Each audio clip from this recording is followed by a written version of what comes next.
ಜನ್ಮಾದ್ಯಸ್ಯ ಯತೋನ್ಮಯಾದಿತರತಶ್ಚಾರ್ಷ್ಟೇಷ್ವಭಿಘ್ನಸ್ವರಾಟ್ ತೇನೇ ಬ್ರಹ್ಮಹೃದಯ ಆದಿಕವಯೇ ಮುಖ್ಯಂತಿ ಯತ್ಸೂರಯಃ ತೇಜೋ ವಾರಿ ಮೃದಾಂ ಯಥಾ ವಿನಿಮಯೋ ಯತ್ರ ತ್ರಿಸರ್ಗೋ ಮೃಷಾ ಧಾಮ್ನಾ ಸ್ವೇನ ಸದಾ ನಿರಸ್ತಕುವಕಂ ಸತ್ಯಂ ಪರಂ ಧೀಮಹಿ ಸತ್ಯಂ ಪರಂ ಧೀಮಹಿ. ಅಂದರೆ ಪ್ರಪಂಚದ ಆಗು ಹೋಗುಗಳಿಗೆಲ್ಲ ಕಾರಣನಾದಂತಹ ಸತ್ಯ ಸ್ವರೂಪನಾದಂತಹ ಪರಮಾತ್ಮನನ್ನು ಧ್ಯಾನಿಸೋಣ ಎಂಬುದು ಇದರ ಮುಖ್ಯ ತಾತ್ಪರ್ಯ. ಭಾಗವತದ ಮೊದಲಿಗೆ ಬರುವಂಥ ಪ್ರಸಿದ್ಧವಾದ ಮಂಗಳ ಶ್ಲೋಕ ಇದು. ಆ ಭಗವಂತನನ್ನು ಪರಮಾತ್ಮನ ಸ್ಮರಿಸಿಕೊಂಡು ಗುರುಗಳಿಗೆ ನಮಸ್ಕರಿಸಿಕೊಂಡು ಇವತ್ತಿನ ಕಾರ್ಯಕ್ರಮವನ್ನು ಪ್ರಾರಂಭ ಮಾಡೋಣ. ನಿನ್ನೆ ದಿವಸ ಕನ್ನಡ ಕಾವ್ಯದ ಒಂದು ಬಹಳ ಸುಂದರವಾದ ಭಾಗವನ್ನು ನಿಮ್ಮ ಮುಂದೆ ಇಟ್ಟಿದ್ದೆವು. ಕನ್ನಡದಲ್ಲಿ ಯಾವ ಯಾವ ಸೌಂದರ್ಯ ಇದೆಯೋ ಅದೆಲ್ಲ ಅದರ ಮೂಲ ಎಲ್ಲಿ ಅಂತ ನಾವು ನೋಡಿದರೆ ಬಹುಶಃ ಸಂಸ್ಕೃತದತ್ತ ಬೆಟ್ಟು ತೋರಿಸ್ಬೇಕಾಗ್ತದೆ. ಅವೆಲ್ಲ ಒಂದಲ್ಲ ಒಂದು ರೂಪದಲ್ಲಿ ಸಂಸ್ಕೃತದಿಂದಲೇ ಬಂದವು. ನಮ್ಮ ರಾಮಾಯಣ, ಮಹಾಭಾರತ, ಭಾಗವತ ಇತ್ಯಾದಿಗಳೆಲ್ಲ. ಆದ್ದರಿಂದ ಮೂಲ ಸಂಸ್ಕೃತ ಆದದ್ರಿಂದ ಇವತ್ತಿನ ದಿವಸ ಆ ಮೂಲವನ್ನೇ ಆಧಾರವಾಗಿ ಇಟ್ಕೊಂಡು, ಅಂದರೆ ಭಾಗವತ, ನಿನ್ನೆ ಕನ್ನಡ ಭಾಗವತ ಆದರೆ ಇವತ್ತು ಸಂಸ್ಕೃತ ಮೂಲ ಭಾಗವತದ ಆಧಾರದ ಮೇಲೆ ಒಂದು ಸಣ್ಣ ಕಾರ್ಯಕ್ರಮವನ್ನು ನಡೆಸಿಕೊಡುವಂಥ ಪ್ರಯತ್ನ ಮಾಡ್ತಾಯಿದ್ದೇನೆ. ಇವತ್ತಿನ ದಿವಸ ವಾಮನ ಜಯಂತಿ ಅಂತ ನಮ್ಮ ಪಂಚಾಂಗದ ಪ್ರಕಾರ. ಆದ್ದರಿಂದ ಇವತ್ತು ಒಂದು ಕಾರ್ಯಕ್ರಮ ಮಾಡುವುದಕ್ಕೆ ಅವಕಾಶ ನಮ್ಮ ಇಲ್ಲಿಯ ಪದಾಧಿಕಾರಿಗಳು ಕೊಟ್ಟಾಗ ನನಗೆ ಯೋಚನೆ ಬಂದದ್ದು ಅದೇ. ವಾಮನ ಜಯಂತಿ ಅಂದ ಮೇಲೆ ವಾಮನನಿಗೆ ಸಂಬಂಧಪಟ್ಟಂತೆ ಏನಾದರೂ ಒಂದು ಕಾರ್ಯಕ್ರಮ ಮಾಡ್ಬೋದು, ಅದಕ್ಕೋಸ್ಕರ ವಾಮನಾವತಾರ ಎಂಬಂಥ ಒಂದು ಪ್ರವಚನ ಇಟ್ಕೊಳ್ಬೋದೇ ಅಂತ ಕೇಳಿದೆ. ರಾಮು ಅವರು ಬಹಳ ಸಂತೋಷದಿಂದ ಅದಕ್ಕೆ ಅನುಮತಿಯನ್ನು ಕೊಟ್ಟರು. ಅದೇ ಪ್ರಕಾರ ನಾನು ಅದನ್ನೇ ಇವತ್ತು ಮಾಡುವಂತ ನಿಶ್ಚಯಿಸಿದ್ದೇನೆ. ಇದು ಸಾಕಷ್ಟು ದೀರ್ಘವಾದ ಭಾಗವೇ, ಅಷ್ಟೆಲ್ಲ ನಾನು ವಿವರವಾಗಿ ನೋಡೋದಕ್ಕೆ ಸಮಯ ಸಾಲದು. ಸಂಕ್ಷೇಪವಾಗಿ ನಿಮ್ಮ ಮುಂದೆ ಇಡ್ತಾ ಇದ್ದೇನೆ. ಎಲ್ಲರಿಗೂ ಗೊತ್ತಿರುವ ಹಾಗೆ ಕಶ್ಯಪ ಮಹರ್ಷಿಗಳು, ಅವರಿಗೆ ಅನೇಕ ಜನ ಹೆಂಡತಿಯರೆಲ್ಲ ಇದ್ದರು. ಅದೆಲ್ಲ ಸೃಷ್ಟಿಯ ಆದಿಕಾಲ. ಆ ಕಾಲದಲ್ಲಿ ಪ್ರಜೆಗಳ ವಿಸ್ತಾರ ಆಗಬೇಕಿತ್ತು. ಈಗ ಹಾಗಲ್ಲ, ಪ್ರಜೆಗಳ ಸಂಕೋಚ ಆಗಬೇಕಾಗಿದೆ ಅಂಥ ಸ್ಥಿತಿ ಬಂದಿದೆ ಈಗ. ಆದರೆ ಆಗ ಹಾಗಲ್ಲ. ಆದ್ದರಿಂದ ಋಷಿಮುನಿಗಳೆಲ್ಲ ಅನೇಕ ಜನ, ಹೆಚ್ಚಿಗೆ ಜನ ಅವರು ಹೆಂಡತಿಯರು, ತುಂಬ ಜನ ಮಕ್ಕಳೆಲ್ಲ ಇರ್ತಿದ್ರು ಅವರಿಗೆ. ಕಶ್ಯಪ ಋಷಿಗಳಿಗೂ ಅಷ್ಟೇ ಅನೇಕ ಜನ ಹೆಂಡತಿಯರೆಲ್ಲ ಇದ್ದರು. ಮುಖ್ಯರಾದ ಇಬ್ಬರು ಅಂದರೆ ದಿತಿ ಮತ್ತು ಅದಿತಿ. ಈ ದಿತಿಯ ಮಕ್ಕಳೆಲ್ಲ ದೈತ್ಯರು ಅಥವಾ ರಾಕ್ಷಸರು ಅಂತ ಅನಿಸಿಕೊಂಡವರು. ಈ ಅದಿತಿಯ ಮಕ್ಕಳು ಅವರು ಆದಿತ್ಯರು ಅಥವಾ ಆದಿತ್ಯೇಯರು ಅಥವಾ ದೇವತೆಗಳು ಅಂತ ಅನಿಸ್ಕೊಂಡವರು. ಈ ದೇವತೆಗಳು ಮತ್ತು ರಾಕ್ಷಸರ ಮಧ್ಯ ಒಂದು ಸಂಘರ್ಷ ಅನ್ನುವಂಥದ್ದು ಅದು ಸದಾಕಾಲ ಆಗಿಂದಾಗ ನಡೆದುಕೊಂಡು ಬರುತ್ತಲೇ ಇದ್ದಂಥ ಒಂದು ವಿಚಾರ. ಹಿಸ್ಟರಿ ರಿಪೀಟ್ಸ್ ಇಟ್ ಸೆಲ್ಫ್ ಅಂತ ನಾವು ಹೇಳ್ತೇವಲ್ಲ, ಚರಿತ್ರೆ ಮರುಕಳಿಸುತ್ತಲೇ ಪುನರಾವರ್ತನೆ ಆಗುತ್ತಲೇ ಇರ್ತಾರೆ ಅಂತ ಅನ್ನೋದು ಈ ರಾಕ್ಷಸ ಮತ್ತು ಈ ದೇವತೆಗಳ ಸಂಬಂಧದಲ್ಲಿ ಕೂಡ ಸತ್ಯವಾಗಿತ್ತು. ಎಷ್ಟೋ ಸಲ ಈ ರಾಕ್ಷಸರು ಸ್ವರ್ಗದ ಮೇಲೆ ದಾಳಿ ಇಡ್ತಾಯಿದ್ರು. ಆಗ ಹೆದರಿಕೊಂಡು ದೇವತೆಗಳು ಓಡಿ ಹೋಗ್ತಾಯಿದ್ರು. ಆದರೆ ರಾಕ್ಷಸರು ಶಾಶ್ವತವಾಗಿ ಅಲ್ಲಿ ಉಳಿಯುವುದಕ್ಕೆ ಶಕ್ತರಾಗಲಿಲ್ಲ. ಕಾರಣ ಇಷ್ಟೇ, ರಾಕ್ಷಸರಲ್ಲಿ ಬೇಕಾದಷ್ಟು ದೇಹಬಲ ಇತ್ತು, ಆದರೆ ದೈವಬಲ ಬಹಳ ಕಡಿಮೆ. ಕಾರಣ ನ್ಯಾಯ, ನೀತಿ, ಧರ್ಮ ಇವುಗಳ ಬಲವೂ ಕಡಿಮೆ ಅವರಿಗೆ. ಎಲ್ಲಿ ನ್ಯಾಯ, ನೀತಿ, ಧರ್ಮ ಇದೆಲ್ಲ ಇಲ್ಲವೋ ಅಲ್ಲಿ ದೈವಬಲವೂ ಶಾಶ್ವತವಾಗಿ ಇರುವುದಕ್ಕೆ ಸಾಧ್ಯವಿಲ್ಲ. ಹಾಗಾಗಿ ಕೊನೆಗೊಬ್ಬರು ಅಧಪತನವನ್ನೇ ಹೊಂದ್ತಾ ಇದ್ದರು. ಈ ರಾಕ್ಷಸರ ಗುರುಗಳು ಶುಕ್ರಾಚಾರ್ಯರು, ನಿಮ್ಗೆ ಗೊತ್ತಿರಬಹುದು. ಅಂಥ ಶುಕ್ರಾಚಾರ್ಯರಿಗೆ ಒಂದು ಆಸೆ, ಇಂದಲ್ಲ ನಾಳೆ ನಮ್ಮ ಶಿಷ್ಯರಾದಂಥ ರಾಕ್ಷಸರು ದೇವತೆಗಳನ್ನು ಮೆಟ್ಟಿ ನಿಲ್ಲುವಂಥ ಸ್ಥಿತಿಯನ್ನು ತಲುಪಬೇಕು ಇದು ಅಂತ ಒಂದು ಆಸೆ. ತಪ್ಪಲ್ಲ, ಗುರುಗಳಾದವರಿಗೆ ಶಿಷ್ಯರ ವಿಚಾರದಲ್ಲಿ ಅಂಥ ಒಂದು ಕಾಳಜಿ ಇದ್ದರೆ ತಪ್ಪು ಅಂತ ಹೇಳೋದಕ್ಕಾಗೋದಿಲ್ಲ. ಆದರೆ ಏನು ಅಂತಂದರೆ ಈ ಶಿಷ್ಯರು ಪಾಪ ಅವರು ಎಷ್ಟು ಮೇಲೆ ಏರಿಸಿದರೂ ಕೆಳಗೆ ಬೀಳುವಂಥ ಆ ಒಂದು ಮಟ್ಟದವರೇ ಆಗಿದ್ದರು ಅವರು. ಹಾಗಾಗಿ ಬಹಳ ನಿರಾಶೆ ಆಗ್ತಿತ್ತು ಶುಕ್ರಾಚಾರ್ಯರಿಗೆ. ಕೊನೆಗೆ ಒಬ್ಬ ವ್ಯಕ್ತಿ ಹುಟ್ಟಿದ ಆ ರಾಕ್ಷಸರ ಒಂದು ಕುಲದಲ್ಲಿ. ಅವನು ಬಲಿಚಕ್ರವರ್ತಿ ಅಂತ.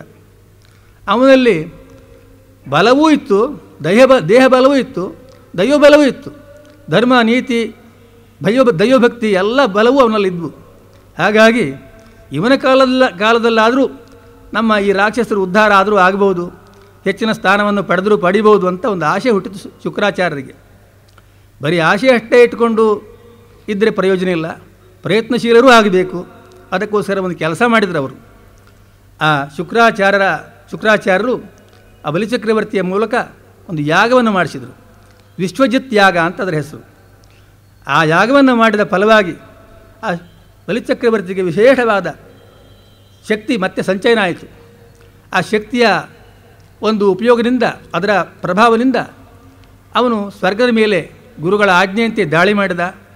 ಆಗ ದೇವತೆಗಳೆಲ್ಲ ಯೋಚನೆ ಮಾಡಿದರು. ಅವರ ಗುರುಗಳಾದ ಬೃಹಸ್ಪತಿ ಆಚಾರ್ಯರು ಅವರನ್ನು ಕೇಳಿ, ಈ ಸಂದರ್ಭದಲ್ಲಿ ನಾವು ಈ ಬಲಿಚಕ್ರವರ್ತಿಯನ್ನು ಎದುರಿಸಿದರೆ ಏನೂ ಪ್ರಯೋಜನ ಆಗುವುದಿಲ್ಲ, ಮಹಾಶಕ್ತಿ ಇವನ್ನು ಪಡೆದುಕೊಂಡು ಬಂದಿದ್ದಾನೆ, ಅವನಿಗೆ ಬಿಟ್ಟುಕೊಟ್ಟು ಸ್ವರ್ಗವನ್ನು ನಮ್ಮ ಪಾಡಿಗೆ ನಾವು ಹೋಗೋದೇ ಒಳ್ಳೆಯದು ಅನ್ನೋ ನಿರ್ಧಾರಕ್ಕೆ ಬಂದುಬಿಟ್ರು ದೇವತೆಗಳು. ಹಾಗೇ ಮಾಡಿದರು. ಸ್ವರ್ಗದಿಂದ ನಿರ್ಗಮಿಸಿಬಿಟ್ರು ಅವರು. ಇವ ಬಲಿಚಕ್ರವರ್ತಿ ವಶವಾಯಿತು ದೇವೇಂದ್ರನ ಸಿಂಹಾಸನ. ಇಷ್ಟೆಲ್ಲ ಆಯಿತು. ಆಗ ದೇವಮಾತೆ, ದೇವತೆಗಳ ತಾಯಿಯಾರಂಥ ಅದಿತಿಗೆ ಇದರಿಂದ ಬಹಳ ದುಃಖ ಆಯಿತು. ನನ್ನ ಮಕ್ಕಳು ಪಾಪ ಸ್ವರ್ಗದಲ್ಲಿ ಇರಬೇಕಾದವರು ಅದನ್ನೆಲ್ಲ ಕಳ್ಕೊಂಡು ಎಲ್ಲೋ ಕಾಡು ಮೇಡುಗಳಲ್ಲಿ ಅಲಿತಾ ಇದ್ದಾರಂತೆ, ಏನು ಗತಿಯವರಿಗೆ ಅಂತ ಯೋಚನೆ ಮಾಡಿ ಪತಿಯಾದ ಕಶ್ಯಪ ಋಷಿಗಳನ್ನು ಕೇಳಿ ಅವರ ಮಾರ್ಗದರ್ಶನವನ್ನು ಪಡೆದು ಒಂದು ಪಯೋವ್ರತ ಅನ್ನುವಂಥ ಒಂದು ವ್ರತವನ್ನು ಆಚರಿಸಿದಳು ಅವಳು. 12 ದಿನಗಳ ಕಾಲ ಕೇವಲ ಈ ಹಾಲನ್ನೇ ಮುಖ್ಯ ಆಹಾರವನ್ನಾಗಿಟ್ಟುಕೊಂಡು, ಪಯ ಅಂದರೆ ಹಾಲು, ಆಚರಿಸುವಂಥ ಒಂದು ವಿಶೇಷ ವ್ರತ ಇದು. ಶ್ರೀಮನ್ನಾರಾಯಣನನ್ನೇ ಕುರಿತು ಆ ವ್ರತವನ್ನು ಆಚರಿಸಿದಳು. ಅದರ ಫಲವಾಗಿ ವ್ರತದ ಸಮಾಪ್ತಿ ಕಾಲಕ್ಕೆ ಸರಿಯಾಗಿ ಆ ಶ್ರೀಮನ್ನಾರಾಯಣನೇ ಅವಳಿಗೆ ಪ್ರತ್ಯಕ್ಷನಾದಿ ಆಗಿ ಅವಳಿಗೆ ಹೇಳಿದ, ಅಮ್ಮ ಚಿಂತೆ ಮಾಡಬೇಡ, ನಿನ್ನ ಮಕ್ಕಳ ಕಷ್ಟವನ್ನು ಪರಿಹರಿಸುವುದಕ್ಕಾಗಿ ನಾನೇ ನಿನ್ನ ಹೊಟ್ಟೆಯಲ್ಲಿ ಹುಟ್ಟಿ ಬರ್ತೇನೆ ಎಂಬುದಾಗಿ ಆಶ್ವಾಸನೆಯನ್ನು ಕೊಟ್ಟ. ದೇವರು ಕೊಟ್ಟ ಮೇಲೆ, ಆಶ್ವಾಸನೆ ಕೊಟ್ಟ ಮೇಲೆ ಸುಳ್ಳಾಗುವುದಕ್ಕಿದೆಯೇ? ಅದೇ ರೀತಿ ಹುಟ್ಟಿಯೂ ಬಂದ, ಅವಳ ಹೊಟ್ಟೆಯಲ್ಲಿ ಜನಿಸಿದ. ಅದು ಯಾವ ದಿವಸ ಅಂದರೆ ಅದೇ ಇವತ್ತಿನ ದಿವಸ, ವಾಮನ ಜಯಂತಿ ಯಾವತ್ತು ಬೀಳ್ತಾರೋ ಅದೇ ಭಾದ್ರಪದ ಮಾಸ ಶುಕ್ಲ ಪಕ್ಷ ದ್ವಾದಶಿ ಶ್ರವಣ ನಕ್ಷತ್ರ ಮಧ್ಯಾಹ್ನ ಅಭಿಜಿನ್ ಮುಹೂರ್ತಕ್ಕೆ ಸರಿಯಾಗಿ ಅವನ ಜನನವಾಯಿತು. ಆಗ ಪ್ರಕೃತಿಯೆಲ್ಲ ಪ್ರಸನ್ನವಾಯಿತು, ಸಜ್ಜನರಿಗೆಲ್ಲ ಬಹಳ ಸಂತೋಷವಾಯಿತು. ಯಾಕಂದರೆ ವಾಮನ ಹುಟ್ಟಿದ್ದಾನೆಂಬ ಕಾರಣಕ್ಕಲ್ಲ, ಅವರಿಗೆ ಗೊತ್ತಿಲ್ಲ. ಎಲ್ಲೋ ಒಬ್ಬ ಮಗು ಹುಟ್ಟಿದರೆ ಎಲ್ಲರಿಗೂ ಗೊತ್ತಾಗೋದಿಲ್ಲ. ಆದರೂ ಅದರ ಪ್ರಭಾವ ಎಲ್ಲ ಕಡೆಯಲ್ಲೂ ಕಾಣಿಸಿಕೊಂಡಿತ್ತು, ಪ್ರಕೃತಿಯಲ್ಲಿ ಮತ್ತು ಜನರ ಮಧ್ಯದಲ್ಲಿ ಎಲ್ಲ. ಒಬ್ಬ ಏನೋ ಒಂದು ಲೋಕ ಕಲ್ಯಾಣದ ಸೂಚನೆಗಳೆಲ್ಲ ಕಂಡುಬಂದವು. ಆಮೇಲೆ ಈ ಹುಡುಗ, ಅವನಿಗೆ ವಾಮನ ಅಂತ ಹೆಸರಿಟ್ಟರು. ವಾಮನ ಅಂದರೆ ಚಿಕ್ಕ ಅಭಿಪ್ರಾಯ ಅಷ್ಟೇ. ನಾವೆಲ್ಲ ಮಕ್ಕಳು ಹುಟ್ಟಿದಾಗ ಪುಟ್ಟ ಹೀಗೆಲ್ಲ ಕರಿತೇವೆಲ್ಲ, ಹಾಗೆ ಇದ್ದರೂ ಇರ್ಬೋದು. ವಾಮನ ಅಂತ ಸದ್ಯ ಬಹಳ ಬೇಗನೆ ಅವನು ಬೆಳೆದ. ಕಾಲಕ್ಕೆ ಅವನಿಗೆ ಮಾಡಬೇಕಾದಂಥ ಸಂಸ್ಕಾರಗಳನ್ನೆಲ್ಲ ಮಾಡಿದರು ಆ ಕಾಶ್ಯಪ ಋಷಿಗಳು. ಕೊನೆಗೊಂದು ಸಂದರ್ಭದಲ್ಲಿ ಉಪನಯನವೂ ಆಗಬೇಕಲ್ಲ, ಉಪನಯನದ ವಯಸ್ಸಾಯಿತು. ಆಗ ಉಪನಯನವನ್ನು ಮಾಡಿದರು. ಉಪನಯನ ಅವನದನ್ನು ವಿಶೇಷ ಉಪನಯನ. ಸಾಮಾನ್ಯವಾಗಿ ಉಪನಯನ ಮಾಡಬೇಕಾದಾಗ ಆ ಉಪನಯನಕ್ಕಾಗಿ ಎಷ್ಟೋ ಸಾಮಾನು ವಸ್ತು ಸರಂಜಾಮು ಪರಿಕರಗಳು ಸಲಕರಣೆಗಳು ಬೇಕಾಗ್ತವೆ. ಅದನ್ನೆಲ್ಲ ಕಷ್ಟಪಟ್ಟು ಸಂಗ್ರಹ ಮಾಡಬೇಕಾಗ್ತದೆ. ಆದರೆ ಕಶ್ಯಪರಿಗೆ ಯಾವ ಅವಶ್ಯಕತೆಯೂ ಬೀಳಲಿಲ್ಲ. ಯಾಕಂದರೆ ಉಪನಯನ ಆಗುತ್ತಾ ಇರುವುದು ಯಾರಿಗೆ? ಆ ಲೋಕೋತ್ತರ ಒಬ್ಬ ವ್ಯಕ್ತಿ ವಾಮನ, ಯಾರು ಜಗದೀಶ್ವರನೇ ಅವನು, ಅಂಥವನ ಉಪನಯನ ಅಂದಮೇಲೆ ಅವನಿಗೆ ಬೇಕಾದಂಥ ವಸ್ತುಗಳು ಕೂಡ ಎಲ್ಲೋ ಲೌಕಿಕವಾಗಿ ಸಾಮಾನ್ಯ ಆದಿ ಬೀದಿಗಳಲ್ಲಿ ಸಿಗುವಂಥ ವಸ್ತು, ಅಂಗಡಿಯಲ್ಲಿ ಸಿಗುವಂಥ ವಸ್ತು ಅದೆಲ್ಲ ಸಾಕಾಗಲಿಕ್ಕಿಲ್ಲ, ಅವನ ಯೋಗ್ಯತೆಗೆ ತಕ್ಕುವುದಲ್ಲ ಎಂಬ ಕಾರಣಕ್ಕಾಗಿ ಈ ವಸ್ತುಗಳಿಗೆಲ್ಲ ಒಂದು ಅಧಿದೇವತೆಗಳಂತ ಇರ್ತವೆ. ಯಾವುದೇ ವಸ್ತುವಾಗಲಿ ಅದಕ್ಕೊಂದು ಪ್ರಿಸೈಡಿಂಗ್ ಡಯಟಿ ಅಂತ ಇಂಗ್ಲೀಷಲ್ಲಿ ಹೇಳ್ತೇವೆ ನಾವು. ಅದನ್ನು ಒಂದು ಅಧಿದೇವತೆ, ಅಭಿಮಾನಿ ದೇವತೆ ಅಂತ ಯಾವುದಕ್ಕೂ ಇರ್ಬೋದು. ಈ ಮೈಕಿಗೂ ಕೂಡ ಒಬ್ಬ ಅಧಿದೇವತೆ ಇರ್ತಾನೆ. ಹಾಗೆ ಆ ರೀತಿಯಲ್ಲಿ ಆಯಾಯ ವಸ್ತುಗಳ ಅಧಿದೇವತೆಗಳೇ ಆಯಾಯ ವಸ್ತುಗಳನ್ನು ಒದಗಿಸಿಕೊಟ್ಟರು ಆ ಸಂದರ್ಭದಲ್ಲಿ. ಆ ಉಪನಯನ ಸಂದರ್ಭದಲ್ಲಿ ಯಾರ್ಯಾರು ಅಂತ ವಿವರವಾಗಿ ನೋಡೋದಕ್ಕೆ ಸಮಯ ಸಾಲದೀಗ, ಕೆಲವೇ ನೋಡೋಣ. ಮುಖ್ಯವಾಗಿ ಉಪನಯನ ಸಂದರ್ಭದಲ್ಲಿ ಆಗಬೇಕಾದ ಒಂದು ಕಾರ್ಯ ಅಂದರೆ ಮಗುವಿಗೆ ಬ್ರಹ್ಮೋಪದೇಶ ಅಂತ ನಾವು ಕರಿತೇವೆ ಅದನ್ನು. ಅಂದರೆ ಗಾಯತ್ರಿ ಮಂತ್ರದ ಉಪದೇಶ. ಕೇಳಿ ಇವ ಯಾರು? ಗಾಯತ್ರಿ ಮಂತ್ರದ ಉಪಾಸ್ಯ ದೇವತೆ ಅವನು. ಸಾಕ್ಷಾತ್ ಭಗವಂತನೇ ಗಾಯತ್ರಿ ಮಂತ್ರದ ಉಪಾಸ್ಯ ದೇವತೆ. ಅಂಥವನಿಗೆ ಉಪನಯನ ಆಗ್ತಾ ಇದೆ ಈಗ. ನಿಜವಾಗಿ ಅವನಿಗೆ ಉಪದೇಶ ಮಾಡತಕ್ಕವರು ಯಾರೂ ಇಲ್ಲ ಅಲ್ಲಿ, ಅಂಥ ಯೋಗ್ಯತೆ ಉಳ್ಳವರು. ಆದರೂ ಇದ್ದದ್ರಲ್ಲಿ ಒಬ್ಬರು ಆಗಬೇಕಲ್ಲ. ಯಾಕಂದರೆ ಲೌಕಿಕವಾಗಿ ಅವನೀಗ ಒಬ್ಬ ಸಾಮಾನ್ಯ ಮನುಷ್ಯನಂತೆ ಕಾಣಿಸಿಕೊಂಡಿದ್ದಾನೆ, ಹುಟ್ಟಿದ್ದಾನೆ. ಆದ್ದರಿಂದ ಅವನ ಉಪನಯನ ಸಂದರ್ಭದಲ್ಲಿ ಅವನಿಗೆ ಗಾಯತ್ರಿ ಉಪದೇಶ ಮಾಡಿದವರು ಬೇರೆ ಯಾರೂ ಅಲ್ಲ, ಸಾವಿತ್ರಿಯಂ ಸವಿತಾ ಬ್ರವೀತ್. ಸಾವಿತ್ರಿ ಮಂತ್ರ ಅಂದರೆ ಗಾಯತ್ರಿ ಮಂತ್ರಕ್ಕೆ ಇನ್ನೊಂದು ಹೆಸರು. ಸವಿತೃ ನಾಮಕ ದೇವತೆಯನ್ನು ಕುರಿತಂಥ ಮಂತ್ರವಾದದ್ರಿಂದ ಸಾವಿತ್ರಿ ಅಂತ ಕೂಡ ಅದನ್ನು ಕರೀತಾರೆ. ಅದನ್ನು ಸಾಕ್ಷಾತ್ ಸವಿತಾ ಅಂದರೆ ಸಾಕ್ಷಾತ್ ಸೂರ್ಯನಾರಾಯಣನೇ ಮೇಲದಿಂದ ಕೆಳಗಿಳಿದು ಬಂದು ಈ ಮಗುವಿಗೆ ಆ ಬ್ರಹ್ಮೋಪದೇಶವನ್ನು, ಗಾಯತ್ರಿ ಉಪದೇಶವನ್ನು ಮಾಡಿದ. ಆಮೇಲೆ ಸೋಮೋ ದಂಡಂ ದದೌ ದಂಡಂ ಸೋಮೋ ವನಸ್ಪತಿ. ಅವನಿಗೆ ಉಪನಯನ ಆದಂಥ ಬಾಲಕನಿಗೆ ಹಿಡಿದುಕೊಳ್ಳೋದಕ್ಕೆ ಒಂದು ಕೋಲು, ದಂಡ ಅಂತ ಕರಿತೇವೆ ನಾವು, ಅದನ್ನು ದಂಡಕೋಲು ಅಂತ ಕರೀತಾರೆ. ಈ ದಂಡ ಯಾವುದರಿಂದ ಮಾಡಿರ್ತಾರೆ? ಸಾಮಾನ್ಯವಾಗಿ ಯಾವುದೋ ಗಿಡವೋ ಮರದಿಂದ ಮಾಡಿರ್ತಾರೆ. ಈ ಮರ ಗಿಡಗಳಿಗೆಲ್ಲ ಅಧಿದೇವತೆ ಯಾರು ಅಂದರೆ ಸೋಮ, ಅಂದರೆ ಚಂದ್ರ. ವನಸ್ಪತಿ, ಔಷಧಿಗಳಿಗೆಲ್ಲ ಅವನು ಅಧಿಪತಿ. ಅವನೇ ಸ್ವತಃ ಇವನಿಗೆ ಬೇಕಾದಂಥ ಅವನು ದಂಡವನ್ನು ಒದಗಿಸಿದ. ಆಮೇಲೆ ದೇವುಶ್ಛತ್ರಂ ಜಗತಪತೆ, ಒಂದು ಕೊಡೆ, ಒಂದು ಛತ್ರಿ ಬೇಕು ಅವನಿಗೆ ಹಿಡಿಯುವುದಕ್ಕೆ, ಉಪನಯನ ಒಟುವಿಗೆ. ಈ ಪ್ರಪಂಚದಲ್ಲಿ ಎಷ್ಟೋ ಕೊಡೆಗಳು ಇರ್ಬೋದು, ಎಷ್ಟು ದೊಡ್ಡ ಕೊಡೆಗಳಿದ್ದರೂ ಕೂಡ ಎಲ್ಲ ಕೊಡೆಗಳು ಆಕಾಶದೊಳಗೆ ಅಡಕವಾಗಿಬಿಡ್ತವೆ. ಆ ಆಕಾಶದ ಅಧಿಪತಿಯೇ ಒಂದು ಕೊಡೆಯನ್ನು ಒದಗಿಸಿದೆ ಅವನಿಗೆ. ಅಂದರೆ ಎಷ್ಟು ದೊಡ್ಡ ಕೊಡೆಯೋ ಗೊತ್ತಿಲ್ಲ ನಮಗೆ, ಹುಡುಗ ಮಾತ್ರ ಚಿಕ್ಕವ, ಹಾಗಾಗಿ ಆಯ್ತಲ್ಲ. ಆಮೇಲೆ ಕಮಂಡಲಂ ವೇದಗರ್ಭ, ಆ ಉಪನಯನಾದ ಒಟುವಿಗೆ ಒಂದು ಕಮಂಡಲ ಬೇಕಾಗ್ತದೆ. ವೇದಗರ್ಭ ಅಂದರೆ ಬ್ರಹ್ಮ, ಸೃಷ್ಟಿಕರ್ತನ ಅಂತ ಬ್ರಹ್ಮ, ಅವನ ಕೈಯಲ್ಲಿ ಯಾವಾಗಲೂ ಒಂದು ಕಮಂಡಲ ಇರ್ತದೆ. ಬಹುಶಃ ಪ್ರಪಂಚದಲ್ಲಿರುವಂಥ ಕಮಂಡಲಗಳಲ್ಲೆಲ್ಲ ಅತ್ಯಂತ ಶ್ರೇಷ್ಠವಾದ ಕಮಂಡಲು ಅದು. ಆ ಬ್ರಹ್ಮದೇವನೇ ಕಮಂಡಲವನ್ನು ಆ ವಾಮನನಿಗೆ ಕೊಟ್ಟ. ಅಂದರೆ ಒಂದು ಸಂದೇಹ ಬರ್ಬೋದು, ಅಲ್ಲ ತನ್ನ ಹತ್ರ ಇದ್ದು ಒಂದು ಕಮಂಡಲವನ್ನು ಅವನಿಗೆ ಕೊಟ್ಟುಬಿಟ್ರೆ ನಾಳೆ ಇವನಿಗೆ ಎಲ್ಲಿಂದ ಕಮಂಡಲು ಎಲ್ಲಿಂದ? ಹಾಗೇನೂ ಇಲ್ಲ. ಈ ದೇವತೆಗಳಿಗೆಲ್ಲ ಒಂದು ಶಕ್ತಿ ಇರ್ತದೆ, ವಿಶೇಷವಾದ ಶಕ್ತಿ. ಅದನ್ನು ವರಪ್ರಧಾನ ಶಕ್ತಿ ಅಂತ ಕರೀತಾರೆ. ಅಂದರೆ ನಾವು ಈಗ ನನ್ನ ಹತ್ರ 1000 ರೂಪಾಯಿ ಇದ್ದರೆ ಯಾರೋ ಒಬ್ಬರು ಒಂದು 100 ರೂಪಾಯಿ ಕೊಡಿ ಅಂತ ಕೇಳ್ತಾರೆ, ಕೊಡ್ತೇನೆ ನಾನು. ಆಗ ಉಳಿಯುವುದೆಷ್ಟು? 900 ರೂಪಾಯಿ ಮಾತ್ರ ನಮ್ಮ ಹತ್ರ. ದೇವತೆಗಳು ಹಾಗಲ್ಲ, ಯಾರೋ 100 ರೂಪಾಯಿ ಕೇಳಿದರು, ಆಯಿತು ತಥಾಸ್ತು ಅಂದರು. ಅಲ್ಲಿ 100 ರೂಪಾಯಿ ಬಂದು ಅವ್ರ ಕೈಯಲ್ಲಿ ಸೇರಿಕೊಂಡಿತ್ತು, ಇವ್ರ ಹತ್ರ ಇವ್ರ ಹತ್ರನೇ ಇರ್ತದೆ. ಇದೇ ವರಪ್ರಧಾನ ಶಕ್ತಿ ಅಂದರೆ ಅಷ್ಟೇ. ಹಾಗಾಗಿ ಬ್ರಹ್ಮದೇವರು ಕಮಂಡಲ ಕೊಟ್ಟರೂ ಕೂಡ ಅವನ ಕಮಂಡಲು ಎಲ್ಲೂ ಹೋಗಲಿಲ್ಲ. ಆಮೇಲೆ ಕುಶಾನ್ ಸಪ್ತರ್ಷಯೋ ದದುಹು. ಕುಶಾನ್ ಅಂದರೆ ಕುಶಗಳು ಅಂದರೆ ದರ್ಭೆಗಳು, ಅಂದರೆ ದರ್ಭೆಗಳಿಂದ ಮಾಡಿದಂಥ ಒಂದು ಪವಿತ್ರ ಅಂತ ಒಂದಿದೆ, ನಾವು ಇಲ್ಲಿ ಕೈಯಲ್ಲಿ ಹಾಕ್ಕೊಳ್ತೀವಿ ಈ ಬೆರಳಿಗೆ. ಎಲ್ಲ ಸಂಸ್ಕಾರ ಎಲ್ಲ ಕರ್ಮಗಳ ಸಮಯದಲ್ಲಿ ಇದನ್ನು ಧರಿಸಲೇಬೇಕಲ್ಲ. ಅಂದರೆ ಒಂದು ರೀತಿಯ ಪಾವಿತ್ರ್ಯವನ್ನು ಕೊಡುವಂಥ ವಸ್ತು, ಪವಿತ್ರ ಅಂತಲೇ ಅದನ್ನು ಕರೆದಿದ್ದಾರೆ. ಅಂಥ ವಸ್ತುವನ್ನು ಕೊಡಬೇಕಾದರೆ ಎಂಥವರಾಗಿರಬೇಕು? ಸಪ್ತರ್ಷಯ 7 ಜನ ಋಷಿಗಳು. ಅವರು ಒಂದು ಯುಗದವರಲ್ಲ, ಒಂದು ಕಲ್ಪದವರು ಅಲ್ಲ, ಕಲ್ಪಾಂತರಗಳಿಂದ ತಪಸ್ಸನ್ನು ಮಾಡುತ್ತಾ ಇರುವವರು ಆ ಸಪ್ತ ಋಷಿಗಳು. ಅಷ್ಟ ತಪಸ್ಸುಗಳಾದವರಲ್ಲಿ ಎಷ್ಟು ಪಾವಿತ್ರ್ಯ ಇರಬಹುದು? ಅಂಥವರೇ ಒಂದು ಪವಿತ್ರ್ಯವನ್ನು ಇವನಿಗೆ ಒದಗಿಸಿಕೊಟ್ಟರು. ಆಮೇಲೆ ಅಕ್ಷಮಾಲಾ ಮಹಾರಾಜ ಸರಸ್ವತಿ ಅವ್ಯಯಾತ್ಮನಃ. ಈ ಬೊಟ್ಟುವಿಗೆ ಜಪ ಮಾಡುವುದಕ್ಕೆ ಒಂದು ಜಪಸರ ಬೇಕಲ್ಲ. ಈ ಸರಸ್ವತಿ ಕೈಯಲ್ಲಿ ಯಾವಾಗಲೂ ಒಂದು ಜಪಸರ ಇರ್ತದೆ, ಅಕ್ಷಮಾಲೆ ಅಂತ ಅದನ್ನು ಕರೀತಾರೆ. ಅಂದರೆ ಸರಸ್ವತಿ ಇದ್ದಾಳಲ್ಲ, ವಿದ್ಯೆಯ ಅಧಿದೇವತೆ. ಬರೀ ಲೌಕಿಕ ವಿದ್ಯೆ ಮಾತ್ರ ಅಲ್ಲ, ಪಾರಮಾರ್ಥಿಕ ವಿದ್ಯೆ ಅಥವಾ ಅಧ್ಯಾತ್ಮ ವಿದ್ಯೆಯ ಅಧಿದೇವತೆಯೂ ಅವಳೇ. ಹಾಗಾಗಿ ಅದರ ಸಂಕೇತವಾಗಿ ಅವಳು ಸದಾಕಾಲ ತನ್ನ ಕೈಯಲ್ಲಿ ಒಂದು ಈ ಅಕ್ಷಮಾಲೆ ಅನ್ನುವಂಥದ್ದನ್ನು ಹಿಡ್ಕೊಂಡಿರ್ತಾಳೆ. ಅವಳು ಅಕ್ಷಮಾಲೆಯನ್ನು ಇವನಿಗೆ ಜಪ ಮಾಡುವುದಕ್ಕಾಗಿ ಒಟುವಿಗೆ ಕೊಟ್ಟಳು. ಆಮೇಲೆ ಈ ಉಪನಯನ ಆದಮೇಲೆ ಕೊನೆಯ ಭಾಗದಲ್ಲಿ ಒಟುವಿಗೆ ಭಿಕ್ಷೆ ಕೊಡುವಂಥ ಒಂದು ಕ್ರಮ ಇದೆ. ಭಿಕ್ಷೆ ಕೊಡುವಾಗ ಭಿಕ್ಷೆ ಪಾತ್ರೆ ಒಂದು ಬೇಕಲ್ಲ. ಭಿಕ್ಷೆ ಪಾತ್ರೆಯನ್ನು ಕೊಟ್ಟವನು ಯಾರು ಗೊತ್ತೇ? ಯಕ್ಷರಾಟ್ ಪಾತ್ರಿಕಾಂ ಅದಾತ್. ಯಕ್ಷರಾಟ್ ಅಂದರೆ ಯಕ್ಷರಿಗೆಲ್ಲ ಅಧಿಪತಿಯಾದಂಥ ಕುಬೇರನೇ ಒಂದು ಪಾತ್ರೆಯನ್ನು ಕೊಟ್ಟ. ಅಂದರೆ ಸಾಮಾನ್ಯವಾಗಿ ಭಿಕ್ಷಾ ಪಾತ್ರೆ ಅಂದರೆ ನಾವು ನೋಡ್ತೀವಿ, ಈ ಬೀದಿಯಲ್ಲಿ ಭಿಕ್ಷೆ ಬೇಡುವವರು ಯಾವುದರಿಂದ ಮಾಡಿರ್ತಾರೆ ಆ ಪಾತ್ರೆಯನ್ನು? ಅಲ್ಯೂಮಿನಿಯಮ್ಮೋ ಇಲ್ಲ ಮಣ್ಣೋ ಅಂದರೆ ಅಥವಾ ಮಡಿಕೆ ಆ ಥರ ಇಲ್ಲ, ಒಂದು ಪಿಂಗಾಣಿ ಅಂಥದ್ದೇನೋ ಇರ್ತದೆ. ಇವನಿಗೆ ಕೊಟ್ಟವನು ಆ ಭಿಕ್ಷಾ ಪಾತ್ರೆಯನ್ನು ಸಾಕ್ಷಾತ್ ಕುಬೇರ. ಈ ಪ್ರಪಂಚದಲ್ಲಿರುವಂಥ ಎಷ್ಟೆಲ್ಲ ರತ್ನ ಮುತ್ತು ವಜ್ರ ವೈಢೂರ್ಯ ಚಿನ್ನ ಬೆಳ್ಳಿ ಎಲ್ಲವೂ ಅವನ ವಶದಲ್ಲಿದೆ. ಅಂಥವನೇ ಕೊಟ್ಟ ಒಂದು ಭಿಕ್ಷಾ ಪಾತ್ರೆ ಅಂದರೆ ಆ ಪಾತ್ರೆಯನ್ನು ಯಾವುದರಿಂದ ಮಾಡಿದ್ರೋ ಗೊತ್ತಿಲ್ಲ, ಯಾವುದಿಂದಲೂ ಮಾಡಿರ್ಬೋದು. ಅಂಥ ಪಾತ್ರೆಯನ್ನು ತೆಗೆದುಕೊಂಡು ಭಿಕ್ಷೆ ಇವನ ಕೇಳಿದಾಗ ಮೊದಲ ಭಿಕ್ಷೆಯನ್ನು ಕೊಡಬೇಕಾದವರು ಯಾರು? ಅವರು ಸಾಮಾನ್ಯರಾಗಿರಬಾರ್ದಲ್ಲ. ಹಾಗಾಗಿ ಭಿಕ್ಷಾಂ ಭಗವತಿ ಸಾಕ್ಷಾತ್ ಉಮಾದಾದ್ ಅಂಬಿಕಾಸತಿ. ಸಾಕ್ಷಾತ್ ಭಗವತಿ ಅಂದರೆ ಅನ್ನಪೂರ್ಣೆ ಅಂತ ನಾವು ಯಾವಳನ್ನು ಕರಿತೇವೆ, ಅದೇ ಪಾರ್ವತಿ ದೇವಿ. ಅವಳೇ ಮೊದಲ ಭಿಕ್ಷೆಯನ್ನು ಕೊಟ್ಟಳು. ಅನ್ನಪೂರ್ಣೆ ಸದಾಪೂರ್ಣೆ ಭಿಕ್ಷಾಂದೇಹಿ ಅಂತ ಪ್ರತಿದಿನ ಯಾರು ಅವಳನ್ನು ಯಾಚಿಸ್ತಾರೋ ಅಂಥ ಅನ್ನಪೂರ್ಣೆಯೇ ಮೊದಲ ಭಿಕ್ಷೆಯನ್ನು ಕೊಟ್ಟವಳು. ಇಷ್ಟೆಲ್ಲ ಅವನ ಉಪನಯನದ ಒಂದು ವೈಭವ ನಾವು ಸ್ವಲ್ಪವಾಗಿ ನೋಡಿದ್ದೇವೆ. ಆಯಿತು, ಇದು ಉಪನಯನ ನಡೀತು. ಆಮೇಲೆ ಸ್ವಲ್ಪ ಕಾಲ ಕಳೆಯಿತು. ಆಗ ಒಂದು ವರ್ತಮಾನ ಬಂತು. ಏನು ಅಂತಂದರೆ ಶ್ರುತಾಶ್ವಮೇಧೈರ್ ಯಜಮಾನ ಮೂರ್ಜಿತಂ ಬಲಿಂ ಭೃಗೂಣಾಮುಪಕಲ್ಪಿತೈಸ್ತತಃ ಜಗಾಮ ತತ್ರ ಅಖಿಲ ಸಾರ ಸಂಭೃತೋ ಭಾರೇಣ ಗಾಂ ಸನ್ನಮಯನ್ ಪದೇ ಪದೇ. ಅಂದರೆ ವರ್ತಮಾನ ಏನಂದರೆ ಒಂದು ಯಾಗವನ್ನು ಮಾಡ್ತಾ ಇದ್ದಾನೆ ಬಲಿಚಕ್ರವರ್ತಿ. ಈಗ ನರ್ಮದಾ ತಟದಲ್ಲಿ ಶುಕ್ರಾಚಾರ್ಯರನ್ನು ಮುಂದಿಟ್ಟುಕೊಂಡು ಒಂದು ಯಾಗ ನಡೀತಾ ಇದೆ ಅಂತ.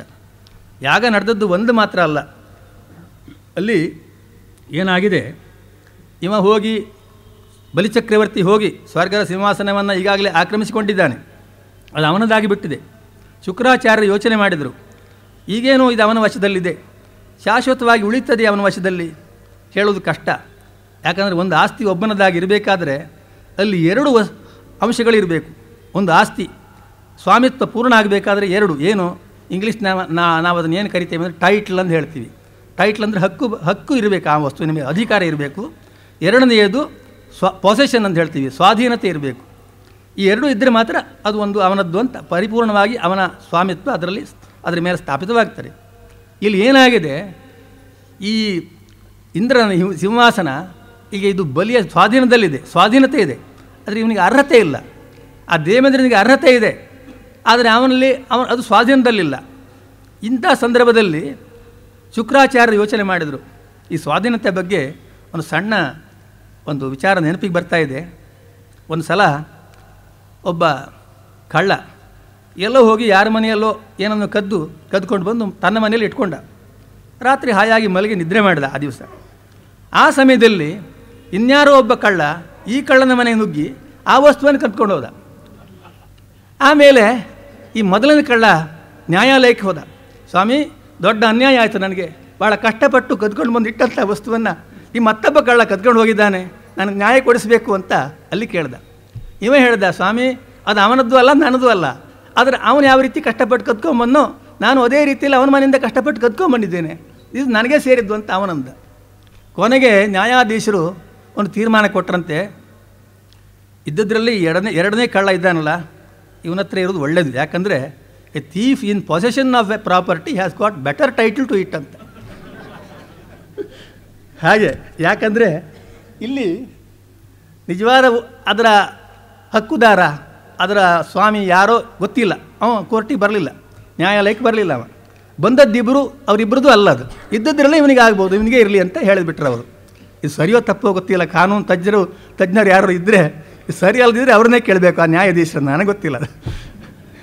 ಅಂತೂ ಹಾಗೆ ಇಲ್ಲಿ ಬಲಿಚಕ್ರವರ್ತಿ ವಿಚಾರದಲ್ಲಿ ಪೊಸೆಷನ್ ಇದೆ, ಆದರೆ ಇವನ ಹತ್ರ ಅರ್ಹತೆ ಇಲ್ಲ, ಟೈಟ್ಲ್ ಇಲ್ಲ. ಟೈಟ್ಲ್ ಗಳಿಸ್ಬೇಕಾದ್ರೆ ಏನು ಮಾಡಬೇಕು? ಆ ದೇವೇಂದ್ರನ ಸಿಂಹಾಸನದ ಮೇಲೆ ಒಂದು ಅಧಿಕಾರ ಬರಬೇಕಾದ್ರೆ 100 ಯಾಗಗಳು, ಅಶ್ವಮೇಧದಂತಹ 100 ಯಾಗಗಳನ್ನು ಮಾಡಬೇಕು. ಅಂಥ ವ್ಯಕ್ತಿಗೆ ಮಾತ್ರ ಸಾಧ್ಯ ಅದು. ಆದ್ದರಿಂದ ಶುಕ್ರಾಚಾರ್ಯರು ಯೋಚನೆ ಮಾಡಿದರು, ಈ ಬಲಿಚಕ್ರವರ್ತಿಯ ಮೂಲಕ 100 ಯಾಗಗಳನ್ನು ಮಾಡಿಸ್ತೇನೆ ಅಂತ ಸಂಕಲ್ಪ ಮಾಡಿಬಿಟ್ರು. 99 ಯಾಗಗಳು ಪರಿಪೂರ್ಣ ಆಗಿಬಿಟ್ಟು ಮುಗಿದೋಯ್ತು. 100ನೇ ಯಾಗ ನಡೀತಾ ಇದೆ ಈಗ. ಇದು ವಾಮನಿಗೆ ಗೊತ್ತಾಯಿತು. ಈ 100ನೇ ಯಾಗವನ್ನು ನಿಲ್ಲಿಸದೇ ಇದ್ದರೆ ಒಂದು ದೊಡ್ಡ ಬಿಕ್ಕಟ್ಟು, ಕ್ರೈಸಿಸ್ ಅಂತ ಹೇಳ್ತೀವಲ್ಲ, ಒಂದು ಸಾಂವಿಧಾನಿಕ ಬಿಕ್ಕಟ್ಟು ಅಂತ ಹೇಳ್ತೀವಲ್ಲ, ಅಂಥದ್ದು ಈಗ ಸೃಷ್ಟಿಯಾಗಿಬಿಡ್ತದೆ. ಯಾಕಂದರೆ ಇಬ್ಬರು ಇಂದ್ರರಾಗಿ ಬಿಡ್ತಾರೆ. ಆವಾಗ 100 ಯಾಗ ಸಂಪೂರ್ಣ ಮಾಡಿದರೆ ಹಳೆ ದೇವೇಂದ್ರ ಒಬ್ಬ ಇದ್ದಾನೆ, ಅವನಿಗೂ ಅಧಿಕಾರ ಇದೆ, ಇವನಿಗೂ ಅಧಿಕಾರ ಬಂದುಬಿಡ್ತಾರೆ. ಇರೋದು ಒಂದೇ ಸಿಂಹಾಸನ, ಯಾರಿಗೆ ಕೊಡಲಿ? ದೊಡ್ಡ ಕಷ್ಟ ಆಗ್ತಾರೆ. ಆದ್ದರಿಂದ ಇದು ಸಂಪೂರ್ಣ ಆಗಬಾರದು ಎನ್ನುವ ಕಾರಣಕ್ಕಾಗಿ ಆ ಸಮಯಕ್ಕೆ ಸರಿಯಾಗಿ ಆ ವಾಮನ ಇನ್ನು ಪುಟ್ಟ ಮೂರ್ತಿ ಹೊರಟ ಅಲ್ಲಿಗೆ ನಾನೀಗ ಹೋಗಬೇಕು ಅಲ್ಲಿಗೆ ಅಂಥೇಳಿ ಹೊರಡುವಾಗ ಬರೀ ಕೈಯಲ್ಲಿ ಹೊರಡಲಿಲ್ಲ.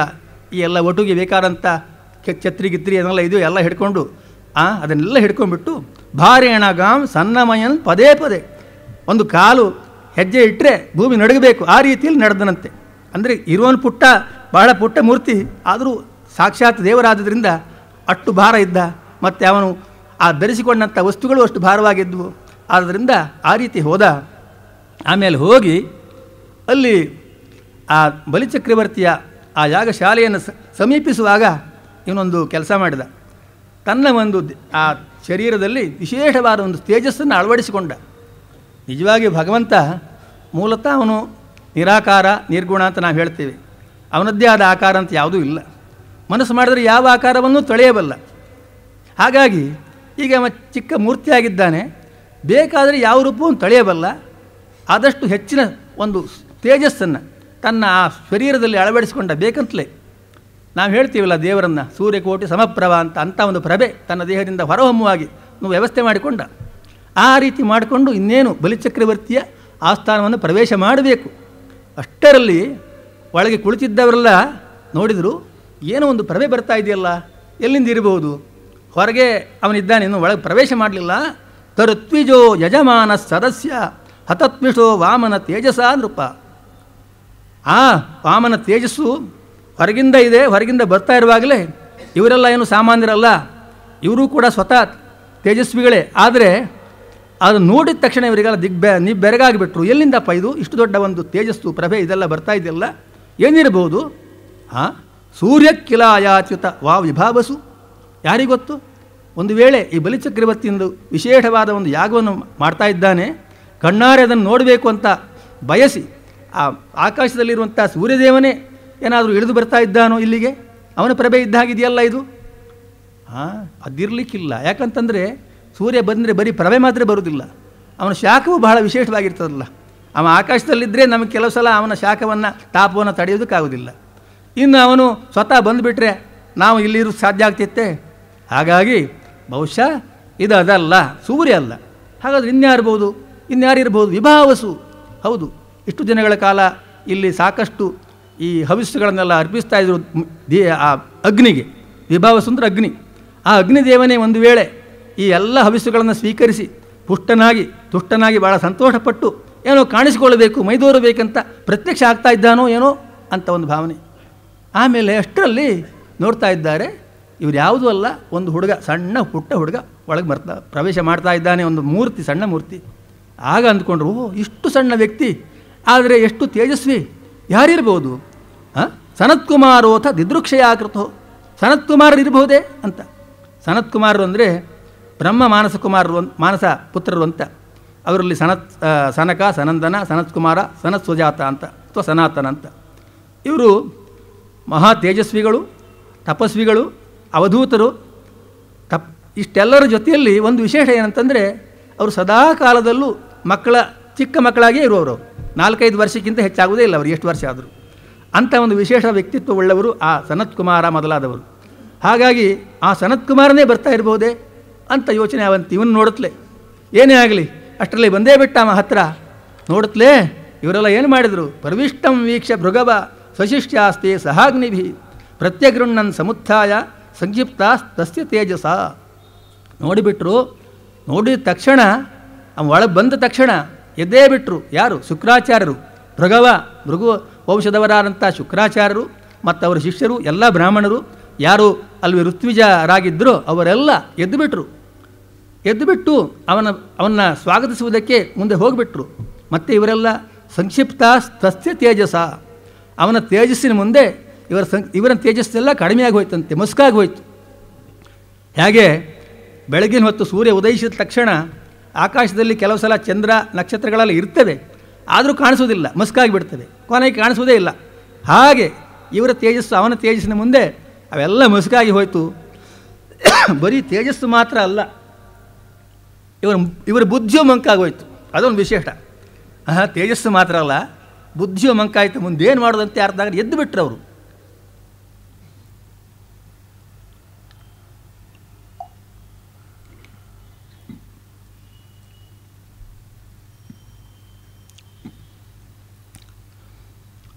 ಯಾಕಂದರೆ ಸಾಮಾನ್ಯವಾಗಿ ಒಂದು ಯಾಗ ನಡೆಯುವಂಥ ಸಂದರ್ಭದಲ್ಲಿ ಯಾರೇ ಬರಲಿ ಅದಕ್ಕೆ ಅವರನ್ನು ಸ್ವಾಗತಿಸುವುದಕ್ಕೆ ಯಜಮಾನನಾಗಲಿ ಅಥವಾ ಋತ್ವಿಜರಾಗಲಿ ಹೇಳುವಂಥ ಒಂದು ಕ್ರಮ ಇಲ್ಲ. ಯಾಕಂದರೆ ಅವರು ದೀಕ್ಷೆಯನ್ನು ಪಡೆದು ಕುಳಿತಿರ್ತಾನೆ ಯಜಮಾನನಾದವ, ಇವರು ಕೂಡ ಅದನ್ನು ಯಜ್ಞ ನಡೆಸ್ತಾ ಇರ್ತಾರೆ, ಇವರು ಎದ್ದು ಸ್ವಾಗತಿಸುವಂಥ ಕ್ರಮ ಇಲ್ಲ, ಅದಕ್ಕೆ ಬೇರೆ ವ್ಯವಸ್ಥೆ ಇರ್ತದೆ. ಆದರೆ ಇವನು ಬಂದ ತಕ್ಷಣ ಇವರಿಗೆ ಅದೇನಾಯಿತೋ ಗೊತ್ತಿಲ್ಲ, ಇವರ ಮೇಲೆ ಪರವೇ ಇಲ್ಲ, ತಾನು ಏನು ಮಾಡ್ತಾ ಇದ್ದೇವೆ ಎಂಬಂಥ ಪ್ರಜ್ಞೆ ಇಲ್ಲದೆ ಎದ್ದೇ ಬಿಟ್ಟರವರು. ಆ ಯಾರು ಋತ್ವಿಜರು ಎದ್ದರು, ಇವನು ಬಲಿಯೂ ಎದ್ದ, ಸಭಾಸದರು ಎದ್ದರು, ಎಲ್ಲರೂ ಎದ್ದು ಬಿಟ್ಟರು. ಅಂದರೆ ಅಲ್ಲಿ ತತ್ಕಾಲಕ್ಕೆ ಯಜ್ಞ ಸ್ಥಗಿತವಾಗಿ ಹೋಯಿತು. ವಾಮನನ ಪ್ರವೇಶದ ಉದ್ದೇಶವೇ ಅದು, ಬಂದ ಉದ್ದೇಶವೇ ಅದು, ಯಜ್ಞವನ್ನು ನಿಲ್ಲಿಸಬೇಕು ಮಧ್ಯದಲ್ಲಿ ಅಂತ. ಒಂದು ರೀತಿಯಲ್ಲಿ ಸಾಂಕೇತಿಕವಾಗಿ ಅವನು ಬರವಿಕೆಯೇ ಅವನ ಯಜ್ಞವನ್ನು ನಿಲ್ಲಿಸಿದಂಗೆ ಆಯಿತು. ಅಲ್ಲಿಗೆ ಅಷ್ಟರಲ್ಲೇ ನಿಂತು ಹೋಗಿಬಿಡ್ತು ಯಜ್ಞ.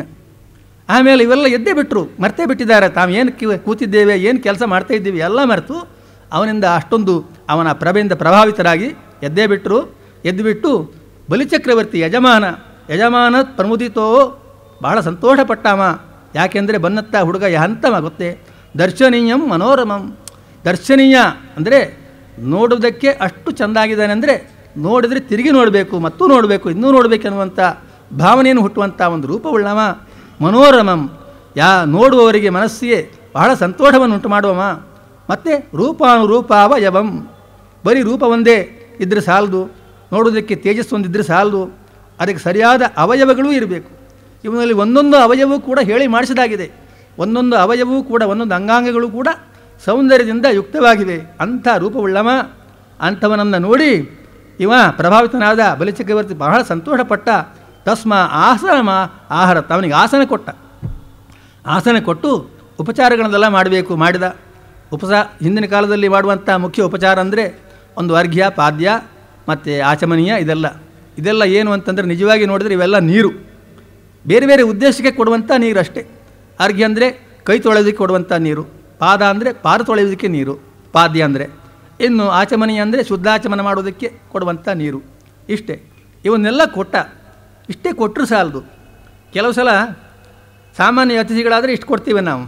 ಬಂದವರು ಮಹಾ ಪೂಜ್ಯರಾದರೆ, ಪೂಜನೀಯ ವ್ಯಕ್ತಿಗಳಾದರೆ ಆಗ ಅವನಿಗೆ ಒಂದಿಷ್ಟು ನೀರು ಕೊಟ್ಬಿಟ್ಟು ಕಾಲು ತೊಳ್ಕೊಂಬನ್ನಿ ಅಂತ ಹೇಳೋದಲ್ಲ. ಸ್ವತಃ ಅವನನ್ನು ಆಸನದ ಮೇಲೆ ಕುಳ್ಳಿರಿಸಿ ಯಜಮಾನನಾದವನೇ ಅವನ ಕಾಲನ್ನು ತೊಳಿಬೇಕು. ಆ ಕೆಲಸವನ್ನು ಮಾಡಿದ ಬಲಿಚಕ್ರವರ್ತಿ. ತನ್ನ ಪತ್ನಿಯನ್ನು ಒಡಗೂಡಿ ಅವನ ಕಾಲನ್ನು ತೊಳೆದ. ಕಾಲು ತೊಳೆದ ಮೇಲೆ ಆ ನೀರಿದೆಯಲ್ಲ ಅದನ್ನೇನು ಮಾಡಬೇಕು? ಎಲ್ಲೋ ಚೆಲ್ಲಿ ಬರೋದಾ? ಹಾಗಲ್ಲ. ಹಾಗೆ ಮಾಡಿದ್ರೆ ಅಪಚಾರ ಆಗ್ತಾರೆ. ಅದಕ್ಕೆ ತತ್ವಾರ ಶೌಚಂ, ಆ ಕಾಲು ತೊಳೆದಂಥ ನೀರು ಎಂಥದ್ದದು? ಜನಕಲ್ಮಷಾಪಹಂ, ಜನರ ಪಾಪಗಳನ್ನೆಲ್ಲ ಪರಿಹರಿಸುವಂಥ ಒಂದು ಯೋಗ್ಯತೆ ಉಳ್ಳಂಥ ನೀರದು. ಸುಮಂಗಲಂ, ಮಹಾಮಂಗಳಕರವಾದಂಥ ನೀರು. ಅದನ್ನು ಚೆಲ್ಲಬಾರದು ಅಂತ ಚೆನ್ನಾಗಿ ಸಧರ್ಮವಿತ್ ಮೂರ್ಧ್ನಿ ಅಧಾತ್ ಸುಮಂಗಲಂ. ಆ ಧರ್ಮವನ್ನು ಚೆನ್ನಾಗಿ ತಿಳಿದಂಥ ಬಲಿಚಕ್ರವರ್ತಿ ಆ ಪಾರ ತೊಳೆದ ನೀರನ್ನು ತನ್ನ ತಲೆ ಮೇಲೆ ಪ್ರೋಕ್ಷಣೆ ಮಾಡಿಕೊಂಡ. ತನ್ನವರಾದಂಥ ತನ್ನ ಪರಿವಾರದವರು, ಹೆಂಡತಿ, ಮಕ್ಕಳು ಎಲ್ಲರೂ ತಲೆ ಮೇಲೂ ಪ್ರೋಕ್ಷಣೆ ಮಾಡಿದ. ಅಷ್ಟೆಲ್ಲ ಮಾಡಿ ಆಮೇಲೆ ಅವನನ್ನು ಸ್ವಾಗತಿಸಿ ಅವನನ್ನು ಮಾತಾಡಿಸಿದ. ಓ ಹುಡುಗ, ಬೊಟುವೆ, ಬ್ರಾಹ್ಮಣ ಕುಮಾರ, ಸ್ವಾಗತಂತೆ. ನಿನಗೆ ಸ್ವಾಗತವಪ್ಪ, ಬಂದಿದ್ದೀಯಲ್ಲ ಭಾಳ ಚೆನ್ನಾಗಿ. ಅಂದರೆ ಸ್ವಾಗತ ಅಂದರೆ ಎರಡು ಅರ್ಥ ಆಗ್ತದೆ. ಬರುವಾಗ ಸುಖವಾಗಿ ಬಂದೆಯಾ, ಆಗತಂ ಅಂದರೆ ಚೆನ್ನಾಗಿ ಬಂದೆಯಾ ನೀನು, ಏನು ತೊಂದರೆ ಆಗಲಿಲ್ಲ ತಾನೇ ದಾರಿಯಲ್ಲಿ. ಆಮೇಲೆ ನಮಸ್ತುಭ್ಯಂ, ನಿನಗೆ ನಮಸ್ಕಾರಪ್ಪ. ಬ್ರಹ್ಮನ್ ಕಿಂ ಕರವಾಮತೆ, ನಿನಗೇನು ಮಾಡಲಿ, ನಾನು ನಿನಗೂ ಏನು ಕೆಲಸ ಮಾಡಿಕೊಡಲಿ? ಯಾಕಂದರೆ ನಿನ್ನ ನೋಡುವಾಗ ನನಗೆ ಒಂದು ಭಾವನೆ ಉಂಟಾಗ್ತಾ ಇದೆ. ಬ್ರಹ್ಮರ್ಷಿಣಾಂ ತಪಸ್ಸಾಕ್ಷಾನ್ ಮನ್ಯೇ ತ್ವಾರ್ಯ ವಪುರ್ಧರಂ. ನಿನ್ನ ನೋಡುವಾಗ ಇದುವರೆಗೆ ಅದೆಷ್ಟೋ ಜನ ಬ್ರಹ್ಮರ್ಷಿಗಳು, ದೇವರ್ಷಿಗಳು, ಮಹರ್ಷಿಗಳು, ರಾಜರ್ಷಿಗಳು ಎಲ್ಲ ಸಾವಿರ ವರ್ಷಗಳ ಕಾಲ ತಪಸ್ಸನ್ನು ಮಾಡಿದ್ದಾರೆ. ಆ ಎಲ್ಲ ತಪಸ್ಸು ಕೂಡ ಒಂದು ಕಡೆ ಏಕೀಭವಿಸಿ ಒಂದು ರೂಪವನ್ನು ತಳೆದು ಬಂದಿದೆಯೋ ಎಂಬಂತೆ ಭಾಸವಾಗ್ತಾ ಇದೆ. ನಿನ್ನನ್ನು ನೋಡುವಾಗ ನೀನೇ ನಿನ್ನ ರೂಪದಲ್ಲಿ ಮೂರ್ತಿ ಭವಿಸಿ ಆ ತಪಸ್ಸೆಲ್ಲ ಬಂದಿದೆಯೋ ಅನ್ನುವಂಥ ಒಂದು ಭಾವನೆ ಉಂಟಾಗ್ತಾ ಇದೆ ನನಗೆ. ಅಂಥ ತೇಜಸ್ವಿ ಆಗಿದ್ದಿ ನೀನು ಬಂದದ್ರಿಂದ ಏನಾಯಿತು ಗೊತ್ತೇ? ಅದ್ಯನ ಪಿತರಸ್ತೃಪ್ತ, ಇವತ್ತಿನ ದಿವಸ ನನಗೆ ಸಂತೋಷ ಆರೋದು ಮಾತ್ರ ಅಲ್ಲ, ನನ್ನ 7 ತಲೆಮಾರಿನ ಪಿತೃಗಳೆಲ್ಲ ತೃಪ್ತರಾದರು. ಅಷ್ಟೇ ಅಲ್ಲ, ಅಧ್ಯಯನ ಪಾವಿತಂ ಕುಲಂ, ನನ್ನ ಇಡೀ ಕುಲವೇ ಪಾವನವಾಯಿತು, ನನ್ನ ವಂಶವೇ ಪಾವನವಾಯಿತು. ಅದ್ಯಸ್ವಿಷ್ಟ ಕ್ರತುರಯಂ ಯದ್ಭವಾನ್ ಆಗತೋ ಗೃಹಾನ್. ನಾನು ಕೈಗೊಂಡಂಥ ಯಾಗ ಇದೆಯಲ್ಲ ಇದು ಕೂಡ ಸಫಲ ಆಯಿತು. ಇದೊಂದೇ ಯಾಗ ಅಲ್ಲ, ನೀನು ಬಂದದ್ದು ಇವತ್ತಿರ್ಬೋದು, ನಾನು 99 ಯಾಗ ಈಗಾಗಲೇ ಮುಗಿಸಿ ಆಗಿದೆ. ಆ ಎಲ್ಲ ಯಾಗಗಳು ಪರಿಪೂರ್ಣವಾದವು, ಸಾರ್ಥಕವಾಯಿತು ಅಂತ ನಿನ್ನ ಆಗಮನದಿಂದ ನನಗೆ ಭಾಸವಾಗ್ತಾ ಇದೆ. ಇದೇ ಒಂದು ಚಿಹ್ನೆ ಆಗಿದೆ ಅನ್ನೋದಕ್ಕೆ ಒಂದು ಸಂಕೇತ, ನೀನು ಬಂದದ್ದು ಇನ್ನಂಥವನು ಬಂದದ್ದು ಅಂತ ನಾನು ಭಾವಿಸ್ತೇನೆ. ಆಮೇಲೆ ಬರೀ ನನ್ನ ವಿಷಯವೇ ಹೇಳ್ಕೊಳ್ತಾ ಇದ್ದೇನಲ್ಲ ಹುಡುಗ, ಮರ್ತೇ ಬಿಟ್ಟೆ ನಿನ್ನನ್ನು ವಿಚಾರಿಸುವುದಕ್ಕೆ. ಬಂದಿದ್ದೀಯಲ್ಲ ನೀನು, ಯಾಕೆ ಬಂದಿದ್ದಿ? ನಿನ್ನಂಥವನು ಸಾಮಾನ್ಯವಾಗಿ ಏನೋ ಒಂದು ಉದ್ದೇಶ ಇಲ್ಲದೆ ಬರಲಿಕ್ಕಿಲ್ಲ, ಯಾವುದೋ ಘನವಾದ ಉದ್ದೇಶದಿಂದಲೇ ಬಂದಿರಬೇಕು. ಊಹಿಸ್ತಾ ಇದ್ದೇನೆ ನಾನು, ಬಹುಶಃ ನೀನು ಬಂದದ್ದು ತ್ವಾಮರ್ಥಿಲಂ ವಿಪ್ರಸುತಾನು ತರ್ಕಯೇ. ವಿಪ್ರಸುತ ಬ್ರಾಹ್ಮಣ ಕುಮಾರ, ಹೇಳಿ ಕೇಳಿ ಒಟುವಿನಂತೆ ಕಾಣಿಸ್ತಾ ಇದೆಯಾ? ಮೊನ್ನೆ ಉಪನಯನ ಆಗಿರಬೇಕು. ಉಪನೀತನಾದಂಥ ಒಟು ಬರ್ತಾನೆ ಅಂತಂದರೆ ಸಾಮಾನ್ಯವಾಗಿ ಅವನ ಒಂದು ಧರ್ಮ ಏನಂತಂದರೆ ಯಾಚನೆ, ಬೇಡುವಂಥದ್ದು ಭಿಕ್ಷಾ ಯಾಚನೆ ಒಂದು ಕ್ರಮ ಇದೆ. ಬಹುಶಃ ಏನೋ ಒಂದು ವಸ್ತುವನ್ನು ಬಯಸಿ ಅರ್ಥಿಯಾಗಿ ಯಾಚಕನಾಗಿ ಬಂದಿರಬೇಕು ಅಂತ ನಾನು ತರ್ಕಿಸ್ತೇನೆ. ಅದು ಹೌದೇ ಆದ ಪಕ್ಷದಲ್ಲಿ ಯದ್ಯದ್ವಟೋ ವಾಂಛಸಿ ತತ್ಪ್ರತೀಕ್ಷಮೆ. ಒಟುವೆ, ಅದು ಸತ್ಯವೇ ಆದ ಪಕ್ಷದಲ್ಲಿ ನಿನಗೇನೇನು ಬೇಕೋ ಎಲ್ಲವನ್ನೂ ನನ್ನಿಂದ ಕೇಳಿ ಪಡೆ. ಸಂಕೋಚ ಪಟ್ಕೊಳ್ಬೇಡ. ಏನು ಬೇಕು, ಏನು ಕೊಡಲಿ ನಿನಗೆ? ಹಸುವನ್ನು ಕೊಡಲೆ, ಗೋವುಗಳನ್ನು ಕೊಡಲೆ, ಹಿಂದಿನ ಕಾಲದೆಲ್ಲ ಅಷ್ಟೇ. ಐಶ್ವರ್ಯ ಅಂದರೆ ಮೊದಲಿಗೆ ಗೋವುಗಳೇ ಮುಖ್ಯ ಐಶ್ವರ್ಯವಾಗಿದ್ದು. ಗೋವುಗಳನ್ನು ಕೊಡಲೇ ಅಥವಾ ಕಾಂಚನಂ ದನ ಕನಕಾದಿಗಳನ್ನು ಕೊಡಲೇ. ನೀನು ಹೀಗೆ ಹೇಳ್ತೀಯೇನು, ಯಾರಿಗೆ ಗೊತ್ತು? ನೀನು ಹಸು ದನ ಕನಕೆಲ್ಲ ಕೊಟ್ಟರೆ ಅದನ್ನು ಇಟ್ಕೊಳ್ಳೋಕೆ ನನ್ನ ಹತ್ರ ಜಾಗ ಇಲ್ವಲ್ಲ, ಸರಿ ಅದು ಮನೆಯೇ ಇಲ್ಲ ನನ್ನ ಹತ್ರ ಅಂತ ಹೇಳ್ತೀಯೇನು? ಹಾಗಿದ್ರೆ ಅದನ್ನೇ ಕೊಡ್ತೇನೆ. ಮನೆ ಬೇಕೇ ನಿನಗೆ? ಅಂಥ ಮನೆ, ಯಾವುದೋ ಒಂದು ಮನೆ ಈಗೆಲ್ಲ ಕೊಡ್ತಾರಲ್ಲ ಆಶ್ರಯ ಮನೆ ಅಂತ ಸರ್ಕಾರದವರು, ಅಂಥ ಮನೆ ಅಲ್ಲ. ಗುಣಮದ್ಧಾಮ ಅಂದರೆ ಶ್ರೇಷ್ಠವಾದ ಎಲ್ಲ ಪರಿಕರಗಳಿಂದ ಒಳಗೂಡಿದಂಥ ವೆಲ್ ಫರ್ನಿಶ್ಡ್ ಹೌಸ್ ಅಂತ ಒಂದು ಮನೆ ಬೇಕಾದ್ರೆ ಕೊಡ್ತೇನೆ. ಅರಮನೆಗಿಂತಲೂ ಮಿಗಿಲಾದ ಮನೆ ಬೇಕಾದ್ರೆ ಕೊಡ್ತೇನೆ. ಆಗ್ಬೋದಾ? ಅಥವಾ ಮೃಷ್ಟಂ ತಥಾ ಅನ್ನ ಪೇಯಂ. ನೀನೊಬ್ಬ ಹುಡುಗ, ಈ ಹುಡುಗರಿಗೆಲ್ಲ ಸ್ವಲ್ಪ ಚಪಲ ಇರ್ತದೆ, ಅದು ತಿನ್ನಬೇಕು ಇದು ತಿನ್ನಬೇಕು ಅಂತ ಸಹಜವಾಗಿ ಬಾಲ್ಯದ ಚಪಲ ಇರ್ತದೆ. ಅದಕ್ಕೋಸ್ಕರ ಅದನ್ನು ತಣಿಸುವುದಕ್ಕೋಸ್ಕರ ನಿಮಗೆ ಮೃಷ್ಟಾನ್ನ, ಒಳ್ಳೊಳ್ಳೆ ಪೇಯ ಪಾನೀಯಗಳು ಇದರ ವ್ಯವಸ್ಥೆ ಮಾಡಲೇ. ಅಂದರೆ ಇಲ್ಲಿ ಬಂದಾಗ ಒಂದಿಷ್ಟು ಅನ್ನ ಹಾಕಿ ಕಳಿಸೋದಲ್ಲ, ಜೀವಮಾನ ಇಡೀ ನಿನಗೆ ಸಾಕಾಗುವಷ್ಟು ಕೊಡ್ತೇನೆ ಬೇಕಿದ್ದರೆ ಕೇಳು, ಅದಾಗಬಹುದೇ? ಅಥವಾ ವಿಪ್ರಕನ್ಯಾಂ, ನೀನು ನೋಡೋದಕ್ಕೆ ಇನ್ನೂ ಭಾಳ ಚಿಕ್ಕಮ್ಮ, ಆದರೆ ಮುಂದೆ ಒಂದು ದಿವಸ ಮದುವೆ ಆಗಬೇಕಲ್ಲ ನಿನಗೆ. ಅದು ಅಲ್ಲದೆ ನಿನ್ನಂಥವರ ವಿಚಾರದಲ್ಲಿ ಅರ್ಹತೆ ನಿನ್ನ ಎಷ್ಟು, ಯೋಗ್ಯತೆ ಎಷ್ಟು ಅಂತ ನಿರ್ಣಯಿಸುವುದು ನಮ್ಮಂಥವ್ರಿಗೆ ಸಾಧ್ಯ ಇಲ್ಲ. ನೋಡೋದಕ್ಕೆ ಚಿಕ್ಕವನು ಇರ್ಬೋದು, ಮದುವೆ ಆಗುವಂಥ ಅರ್ಹತೆ ನಿನಗೆ ಈಗಲೇ ಬಂದಿದೆಯೇನೋ ನಮಗೊತ್ತಿಲ್ಲ ಆ ವಿಚಾರ. ಒಂದು ವೇಳೆ ನೀನು ಬಯಸುವುದು ಒಬ್ಬ ಹುಡುಗಿಯನ್ನಾದರೆ, ವಿಪ್ರ ಕನ್ಯೆಯನ್ನಾದರೆ ಅದಕ್ಕೂ ವ್ಯವಸ್ಥೆ ಮಾಡ್ತೇನೆ. ಯೋಗ್ಯಳಾದ ಬ್ರಾಹ್ಮಣ ಒಂದು ಕನ್ಯೆಯನ್ನು ನಿನಗೆ ಹುಡುಕಿಸಿ ನಿನ್ನ ಮದುವೆ ಮಾಡುವಂಥ ವ್ಯವಸ್ಥೆ ಮಾಡ್ತೇನೆ. ಅದಾಗಬಹುದೇ? ಅಥವಾ ಗ್ರಾಮಾನ್, ಸಾಮಾನ್ಯವಾಗಿ ಬ್ರಾಹ್ಮಣರು ಅಂಥವರಿಗೆಲ್ಲ ನಾವು ಕೊಡುವಂಥದ್ದುಂಟು. ಗ್ರಾಮಗಳು ಅಂತಂದರೆ ಅಗ್ರಹಾರಗಳು ಅಂತ ದತ್ತಿ ರೂಪದಲ್ಲಿ ಕೊಡ್ತೇವೆ. ಅಂಥದ್ದು ಬೇಕೇ ನಿನಗೆ? ಗ್ರಾಮಗಳು ಬರೀ ಬರಡಾದ ಗ್ರಾಮಗಳನ್ನು ತಿಳ್ಕೊಳ್ಬೇಡ. ಗ್ರಾಮಾನ್ ಸಮೃದ್ಧಾನ್, ಸಮೃದ್ಧವಾದಂಥ ಸಸ್ಯ ಸಮೃದ್ಧವಾದಂತಹ ಹಸಿರಿನಿಂದ ನಡೆಸುವಂತಹ ಅಂಥ ಗ್ರಾಮಗಳನ್ನೇ ಕೊಡ್ತೇನೆ ನಿನಗೆ. ಆಗ್ಬೋದಾ? ಅಥವಾ ತುರಗಾನ್, ಕೇಳಿ ನೀನೊಬ್ಬ ಹುಡುಗ, ಈ ಹುಡುಗರಿಗೆ ಸ್ವಲ್ಪ ಅಲ್ಲಿ ಇಲ್ಲಿ ತಿರುಗಾಡುವಂಥ ಒಂದು ಆಸೆ ಇರ್ತದೆ ಆಗಿಂದಾಗ. ಅಲ್ಲಿ ಇಲ್ಲಿ ತಿರುಗಾಡುವಾಗ ಬಹಳ ಆಯಾಸವಾಗ್ತಾರೆ ನಡೆದು. ಅದಕ್ಕೋಸ್ಕರ ಏನಾದರೂ ವಾಹನ ಏನಾದರೂ ಬೇಕೇ? ವಾಹನ ಯಾವ ವಾಹನ ಆಗ್ಬೋದು ನಿನಗೆ? ತುರಗಾನ್, ಕೇಳಿ ನೀನು ಹುಡುಗ, ಚಪಲ ಬುದ್ಧಿ. ಈ ತುರುಗಗಳು ಅಷ್ಟೇ, ಅಲ್ಲಿಗೆ ಹೋಗಂದ್ರೆ ಅಲ್ಲಿಗೆ ಹೋಗ್ತೇವೆ, ಇಲ್ಲಿಗೆ ಹೋಗಂದ್ರೆ ಅಲ್ಲಿಗೆ ಹೋಗ್ತೇವೆ, ಭಾಳ ಶೀಘ್ರವಾಗಿ ಓಡಾಡ್ತೇವೆ. ಈ ಕುದುರೆ ಕೊಡಲಾ ನಿನ್ನ ಚಪಲ ಬುದ್ಧಿಗೆ ಅನುಸಾರವಾಗಿ? ಅಥವಾ ಬೇಡ, ಅದು ನಿನ್ನ ಗಾಂಭೀರ್ಯಕ್ಕೆ ಕುಂದು ಸಾಲದು ಅಂತ ಅನಿಸಿದರೆ ಗಜಾನ್, ಆನೆಗಳನ್ನು ಕೊಡ್ತೇನೆ ಬೇಕಿದ್ದರೆ. ಅದೂ ಬೇಡ. ಅಥವಾ ನೀವು ಸುಖವಾಗಿ ಪ್ರಯಾಣ ಮಾಡಬೇಕು, ಶೀಘ್ರವಾಗಿ ಹೋಗಬೇಕಂದ್ರೆ ರಥಗಳನ್ನೇ ಕೊಡ್ತೇನೆ, ಪಲ್ಲಕ್ಕಿಗಳನ್ನು ಕೊಡ್ತೇನೆ ಆರಾಮಾಗಿ ಹೋಗಬೇಕಂತಿದ್ದರೆ. ಯಾವುದು ಬೇಕು ಕೇಳು, ನಿನಗೇನು ಬೇಕು ದಾಕ್ಷಿಣ್ಯವಿಲ್ಲದೆ ಸಂಕೋಚವಿಲ್ಲದೆ ಕೇಳು. ಬೇಕಿದ್ರೆ ಇಷ್ಟೂ ಬೇಕಾದರೆ ಇಷ್ಟನ್ನು ಕೊಡ್ತೇನೆ. ಕಾರಣ ಅರ್ಹತ್ತಮ, ನೀನು ನೋಡುವಾಗಲೇ ಅರ್ಥ ಆಯಿತು, ನೀನು ಅರ್ಹರಲ್ಲಿ ಅತಿ ಶ್ರೇಷ್ಠ ಅರ್ಹತೆ ಉಳ್ಳಂಥ ಎಲ್ಲ ಇದನ್ನು ಪಡೆಯುವಂತಕ್ಕೆ, ಇಷ್ಟನ್ನೂ ಪಡೆಯುವುದಕ್ಕೆ ಯೋಗ್ಯತೆ ಉಳ್ಳಂಥ ವ್ಯಕ್ತಿ. ಸಂಕೋಚ ಪಡಬೇಕಾರದ್ದಿಲ್ಲ. ಏನಾದರೂ ಹೇಳ್ತಾನೋ ಬಲಿಚಕ್ರವರ್ತಿ, ಇಲ್ಲಪ್ಪ ನಿನ್ನಂಥವನಿಗೆ ಕೊಡುವ ವಸ್ತು ಅಲ್ಲ ಇದು ಅಂತ ಹೇಳ್ತಾನೋ ಅಂತ ಹಾಗೆ ಭಾವಿಸಬೇಡ. ನಿನಗೆ ಕೊಡಲಾರದಂಥ ವಸ್ತು ನನ್ನಲ್ಲಿ ಒಂದೂ ಇಲ್ಲ, ನನ್ನಲ್ಲಿ ಏನಿದೆಯೋ ಎಲ್ಲವನ್ನೂ ಕೊಡ್ತೇನೆ, ಏನು ಬೇಕು ಕೇಳು ಅಂತಂದ. ಆಗ ಇವನಿಗೆ ಬೇಕಾದ್ದು ಅದೇ, ಇಂಥ ಒಂದು ಮಾತು ಬರಬೇಕಿತ್ತು ಬಲಿಚಕ್ರವರ್ತಿಯಿಂದ. ಇವನು ಬಂದದ್ದು ಅಂಥ ಉದ್ದೇಶ ಇಟ್ಕೊಂಡೆ.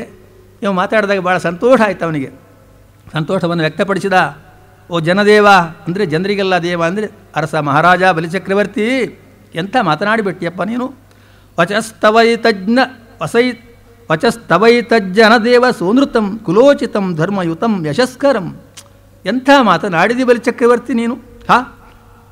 ನಿಜವಾಗಿ ನಿನ್ನ ಕುಲಕ್ಕೆ ಯೋಗ್ಯವಾದ ಮಾತನಾಡಿದ್ದಿ. ಕುಲೋಚಿತಂ ಧರ್ಮಯುತಂ, ಕುಲಕ್ಕೆ ಯೋಗಿ ಅಂದ ತಕ್ಷಣ ಕುಲ ಕೆಟ್ಟದ್ದಾದರೆ ಕೆಟ್ಟ ಮಾತು ಬರ್ಬೋದು. ಇದು ಹಾಗಲ್ಲ, ಧರ್ಮಯುಕ್ತವಾದಂಥ ಮಾತು. ಮತ್ತು ಯಶಸ್ಕರಂ, ಎಂಥವರಿಗಾದರೂ ಕೂಡ ಕೀರ್ತಿಯನ್ನು ತರುವಂಥ ಮಾತನ್ನು ನೀನು ಆಡಿದ್ದಿ. ಸುಮ್ಮನೆ ಮಾತಾಡೋಕ್ಕೆ ಬರೋದಿಲ್ಲ ಇಂಥದ್ದೆಲ್ಲ. ಮತ್ತು ಆಡಿದ ಮಾತು ಕೇವಲ ಆಡಂಬರಕ್ಕಾಗಿ ಆಡಿದ ಮಾತು ಅಲ್ಲ ಅಂತ ನಾನು ಚೆನ್ನಾಗಿ ಅರ್ಥ ಮಾಡಿಕೊಂಡಿದ್ದೇನೆ. ಸೂನೃತಂ, ಪ್ರಾಮಾಣಿಕವಾಗಿ ಆಡಿದಂಥ ಮಾತು, ಸತ್ಯವಾಗಿ ಆಡಿದಂಥ ಮಾತು, ಮನಪೂರ್ವಕವಾಗಿ ಆಡಿದಂಥ ಮಾತು ಅನ್ನೋದನ್ನು ನಾನು ಅರ್ಥ ಮಾಡಿಕೊಂಡಿದ್ದೇನೆ. ಅಂಥ ಮಾತು ನಿನ್ನ ಬಾಯಿಂದ ಬಂದಿದೆ. ಕಾರಣ ಏನು ಗೊತ್ತೇ? ಇವನು ಯೋಚನೆ ಮಾಡ್ದ. ಈಗ ಇವನು ಬಂದದ್ದು ಏನೋ ಬೇಡುವುದಕ್ಕೆ, ಹೌದು ಯಾಚಿಸುವುದಕ್ಕೆ. ಅವನು ಕೊಡೋದಕ್ಕೆ ಸಿದ್ಧನಾಗಿದ್ದಾನೆ. ಸಾಮಾನ್ಯ ಲೌಕಿಕರಲ್ಲಿ ಒಂದು ಕ್ರಮ ಇದೆ. ಲೋಕದಲ್ಲಿ ಜನ ಯಾಚಕರಾಗಿ ಯಾರಾದರೂ ಹೋದರೆ ಆ ದಾನಿಗಳನ್ನು ಸ್ವಲ್ಪ ಹೊಗಳೋದು, ಮೊದಲು ಸ್ವಲ್ಪ ಹೊಗಳ್ತಾರೆ. ಆದಷ್ಟು ಅವನಿಂದ ಕಿತ್ಕೊಳ್ಬೇಕಾದ್ರೆ ಸ್ವಲ್ಪ ಅವನು ಹೊಗಳಬೇಕು, ಸ್ತುತಿ ಮಾಡಬೇಕು. ಆಗ ಅವ ಇನ್ನಷ್ಟು ಸಂತೋಷ ತಾಳಿ ಬೇಕಾದ ಕೊಡ್ತೇನೆ ಕೊಡ್ತಾನೆ ಅಲ್ವಾ. ಹಾಗಾಗಿ ಯೋಚನೆ ಮಾಡ್ದ, ಎಲ್ಲ ಲೌಕಿಕರ ಹಾಗೆ ನಾನು ಕೂಡ ಸ್ವಲ್ಪ ಹೊಗಳಬೇಕು ಇವನನ್ನು, ಬಲಿಚಕ್ರವರ್ತಿಯನ್ನು. ಆದರೆ ಹೇಗೆ ಹೊಗಳಿ? ಈಗ ಮುಖಸ್ತುತಿ ಕೆಲವರಿಗೆ ಹಿಡಿಸುವುದಿಲ್ಲ. ಸಜ್ಜನರಾದವರಿಗೆ ಮುಖಸ್ತುತಿ ಮಾಡಿದ್ರೆ ಅವರು ಅಷ್ಟು ಅದನ್ನು ಇಷ್ಟಪಡುವುದಿಲ್ಲ. ಬಲಿಚಕ್ರವರ್ತಿ ಒಬ್ಬ ಸಜ್ಜನನೇ, ಹಾಗಾಗಿ ಹೊಗಳಿದರೆ ಅವನಿಗೆ ಇಷ್ಟ ಆಗ್ತಾರೋ ಇಲ್ಲೋ ಗೊತ್ತಿಲ್ಲ. ಆದರೆ ಎಂಥವರಿಗಾದರೂ ಕೂಡ ಅವನನ್ನು ಹೊಗಳದೆ ಅವನ ಹಿರಿಯರನ್ನು ಅವನ ವಂಶವನ್ನು ಹೊಗಳಿದರೆ ಖಂಡಿತ ಸಂತೋಷ ಆಗ್ತಾರೆ. ದೊಡ್ಡವರು ಅಂದರೆ ಎಲ್ರಿಗೂ ಒಂಥರ ಪೂಜ್ಯ ಭಾವನೆ ಇದ್ದೇ ಇರ್ತಾರೆ, ಅವ್ರು ಎಂಥದ್ದೇ ಇದ್ಕೊಳ್ಳಿ. ಹಾಗಾಗಿ ಆ ಕೆಲಸವನ್ನೇ ಮಾಡ್ತೀನಿ ಅಂತ ನಿಶ್ಚಯ ಮಾಡಿದ ಇವ ಕುಲವನ್ನೇ ಹೊಗಳೋದಕ್ಕೆ ಪ್ರಾರಂಭ ಮಾಡಿದ. ಹೇಳಿದ, ನಹೇತಸ್ ಕುಲೇ ನಹಿ ಏತಸ್ಮಿನ್ ಕುಲೇ ಕಶ್ಚಿನ್ ನಿಸ್ಸತ್ವ ಕೃಪಣ ಪುಮಾನ್. ನಿನ್ನ ಈ ಕುಲದಲ್ಲಿ ಒಬ್ಬ ವ್ಯಕ್ತಿ ಕೂಡ ಇದುವರೆಗೆ ನಿಸ್ಸತ್ವನಾದವ ಅಥವಾ ಕೃಪಣನಾದವ ಹುಟ್ಟಿಯೇ ಇಲ್ವಂತೆ. 2 ಥರದ ವೀರರು ನಿಮ್ಮ ವಂಶದಲ್ಲಿ ಹುಟ್ಟಿದ್ದಾರೆ. ಒಂದು ದಾನವೀರರು ಇದ್ದಾರೆ, ಇತ್ಲಾಗಿ ಯುದ್ಧ ವೀರರು ಇದ್ದರು ನಿಮ್ಮಲ್ಲಿ. ಏನು ಕೇಳಿದ್ರು ಕೊಡುವಂಥವರಂತೆ ನಿಮ್ಮವರು. ಯುದ್ಧ ಕೇಳಿದ್ರು ಕೊಡ್ತಿದ್ರು, ಯುದ್ಧ ಬೇಕು ಅಂದರೆ ಅಂಥವ್ರಿಗೆ ಯುದ್ಧವನ್ನು ಕೊಡ್ತಾಯಿದ್ರು. ಇಲ್ಲ ಇಂಥ ವಸ್ತು ಬೇಕೆಂದರೆ ಕೊಡೋರೆ. ಪ್ರತ್ಯಾಖ್ಯಾತ ಪ್ರತಿಶ್ರುತ್ಯ ಯೋವಾದಾತ ದ್ವಿಜಾತೆಯೇ. ಯಾರ್ಯಾರು ಏನೇನು ಬಂದು ಕೇಳ್ತಾ ಇದ್ರೋ ಅವರಿಗೆ ಇಲ್ಲ ಅಂತ ಹೇಳಿದವರೇ ಅಲ್ಲವಂತೆ ನಿಮ್ಮ ಹಿಂದಿನವರೆಲ್ಲ. ಅಥವಾ ಕೊಡ್ತೇನೆ ಅಂತ ಹೇಳಿ ಆಮೇಲೆ ಕೊಡದೆ ಸತಾಯಿಸುವುದು, ಅಥವಾ ಈಗ ಬಾ ಆಗ ಬಾ ಹೋಗಿ ಬಾ ಅಂಥೇಳಿ ಸುಮ್ಮನೆ ಮುಂದಕ್ಕೆ ತಳ್ಳುವುದು, ಇಂಥ ಅಭ್ಯಾಸ ಕೂಡ ನಿಮ್ಮಲ್ಲಿ ಒಬ್ಬರಲ್ಲೂ ಇರಲಿಲ್ಲವಂತೆ. ಎಲ್ಲರೂ ಅಂಥವ್ರು ನಿಮ್ಮ ಇಡೀ ವಂಶದಲ್ಲಿ ಅಂಥವ್ರು ಹುಟ್ಟಿಯೇ ಇಲ್ಲವಂತೆ ಅಂತ ಹೇಳಿದ. ಸರಿ, ಹುಟ್ಟಿಯೇ ಇಲ್ಲ ಅಂತ ಹೇಳಿದ ಮೇಲೆ ವಂಶದವ್ರ ಬಗ್ಗೆ ಸ್ವಲ್ಪ ವಿವರವಾಗಿ ಹೇಳಬೇಕಾಯ್ತಲ್ಲ. ಇವ ಹೊಗಳಬೇಕು. ಯೋಚನೆ ಮಾಡಿದ, ಹೇಗೆ ಹೊಗಳಬೇಕು, ಯಾರಿಂದ ಶುರು ಮಾಡಬೇಕು. ಇವರು ವಂಶ ಪ್ರಾರಂಭ ಆಗುವುದು ಎಲ್ಲಿಂದ ಗೊತ್ತಾ? ಬಲಿಚಕ್ರವರ್ತಿ ವಂಶ ಅದು ಹಿರಣ್ಯಾಕ್ಷ ಹಿರಣ್ಯಕಶ್ಯಪಗಳಿಂದ. ಅವರು ದ್ವಿತೀಯ ಮಕ್ಕಳು, ಅಲ್ಲಿಂದ ಪ್ರಾರಂಭವಾಗೋದು ಇವರು ವಂಶ. ಹಿರಣ್ಯಾಕ್ಷ ಹಿರಣ್ಯಕಶ್ಯಪಗಳಂದರೆ ಜಗತ್ತಲ್ಲೇ ದೊಡ್ಡ ದುಷ್ಟರಂತ ಪ್ರಸಿದ್ಧಿ ಪಡೆದವರು. ಅವರನ್ನು ಹೇಗೆ ಹೊಗಳೋದಪ್ಪ, ಭಾಳ ಕಷ್ಟ ಇದು. ಆದರೂ ಹೊಗಳಬೇಕಲ್ಲ. ಈಗ ದುಷ್ಟರಾಗಲಿ ಕೆಟ್ಟವರಾಗಲಿ ಎಂಥವರೇ ಆದರೂ ಕೂಡ ಅವರಲ್ಲೂ ಕೆಲವು ಸಲ ಉದಾತ್ತ ಗುಣಗಳು ಕೆಲವು ಇರ್ತವೆ. ಅದನ್ನು ನಾವು ನೋಡಬೇಕು, ಅದನ್ನು ಗುರುತಿಸಬೇಕು, ಅದನ್ನು ಆಡಬೇಕು.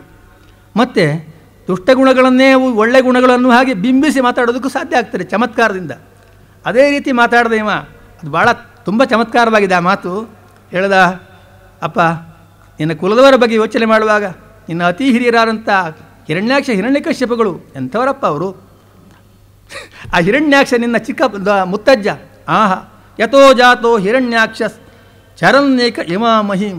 ಒಂದು ಕಾಲದಲ್ಲಿ ನಿನ್ನ ಮುತ್ತಜ್ಜನಾದ ಹಿರಣ್ಯಾಕ್ಷ ಏನು ಮಾಡಿದಂತೆ ಗೊತ್ತಾ? ಮಹಾವೀರ, ಸಾಮಾನ್ಯನಲ್ಲ. ಒಂದು ಗದೆಯನ್ನು ಹಿಡಿದುಕೊಂಡು ಇಡೀ ಭೂಮಂಡಲವನ್ನೆಲ್ಲ ಸಂಚಾರ ಮಾಡಿದ್ರಂತೆ. ಯಾಕೆ? ದಿಗ್ವಿಜಯಕ್ಕಾಗಿ. ಪ್ರತಿವೀರಂ ದಿಗ್ವಿಜಯೇ ನಾಮಿಂದತ ಗದಾಯುಧ. ಯಾರಿದ್ದಾರೆ ನನ್ನಲ್ಲಿ ಯುದ್ಧ ಮಾಡುವವರು, ಬನ್ನಿ ಯಾರಾದರೂ ಇದ್ದರೆ ಪ್ರತಿವೀರರು ಅಂತ ಕರೆದಂತೆ. ಯಾರೂ ಬರಲಿಲ್ಲ, ಒಬ್ಬರಿಗೂ ಶಕ್ತಿ ಇಲ್ಲ ಅವನನ್ನು ಎದುರಿಸುವುದಕ್ಕೆ. ಊರೆಲ್ಲ ತಿರುಗಿದ್ರು, ಯಾರೂ ಸಿಕ್ಕಲಿಲ್ಲ.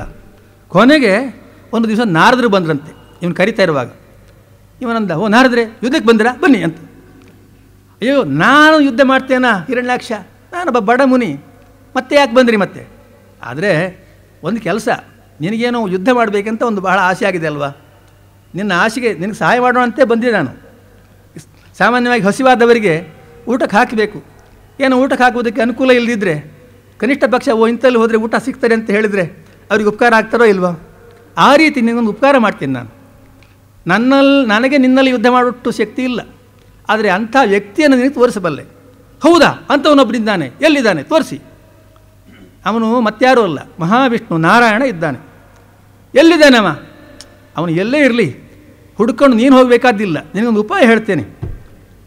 ಅಂದರೆ ಈ ವಿಷ್ಣು ಇದ್ದಾನಲ್ಲ ಮಹಾವಿಷ್ಣು, ಅವನಿಗೆ 2 ಹೆಂಡತಿಯರಿದ್ದಾರೆ ಮುಖ್ಯವಾಗಿ. ಒಬ್ಬಳು ಶ್ರೀದೇವಿ, ಒಬ್ಬಳು ಭೂದೇವಿ. ಆ ಶ್ರೀದೇವಿ ಲಕ್ಷ್ಮಿ ಅನ್ನೋಳು ಅವನ ಹೃದಯದಲ್ಲೇ ವಾಸ ಮಾಡ್ತಾ ಇರ್ತಾಳೆ. ಅದು ಈ ಭೂದೇವಿ ಇದ್ದಾಳಲ್ಲ, ಅವಳು ಎಲ್ಲ ಕಡೆಯಲ್ಲೂ ಇರ್ತಾಳೆ. ಈ ಭೂದೇವಿಯನ್ನು ನೀನು ಪೀಡಿಸಿದರೆ, ಎಂಥ ಗಂಡನೇ ಆದರೂ ಕೂಡ ಹೆಂಡತಿಯನ್ನು ಪೀಡಿಸಿದರೆ ಸುಮ್ಮನೆ ಇರ್ತಾನೆ ಅವನು, ಬಂದೇ ಬರ್ತಾನೆ ಅವಳ ರಕ್ಷಣೆಗೆ. ಆ ಭೂದೇವಿಗೆ ನೀನು ಬಾಧೆ ಕೊಟ್ಟರೆ ಆಗ ನಿನಗೆ ಅವ ಪ್ರತ್ಯಕ್ಷನಾಗ್ತಾನೆ, ತಾನಾಗಿ ನಿನ್ನಲ್ಲಿ ಯುದ್ಧಕ್ಕೆ ಬರ್ತಾನೆ, ನಿನ್ನ ತೋಳ ತೀಟಿಯನ್ನೆಲ್ಲ ತೀರಿಸ್ಕೊಳ್ಬೋದು ಅಂತ ಹೇಳ್ದ. ನಾರದರು ಹೇಳಿದರು. ಆಗ ನಿನ್ನ ಅಜ್ಜ ಮುತ್ತಜ್ಜ ಏನು ಮಾಡ್ದ? ಹಾಗೆ ಮಾಡಿಬಿಟ್ಟ. ಆಗ ಬಂದ ವಿಷ್ಣು ಯಾವ ರೂಪದಲ್ಲಿ? ಭಾಳ ಹೀನವಾದ ವರಾಹ ರೂಪ.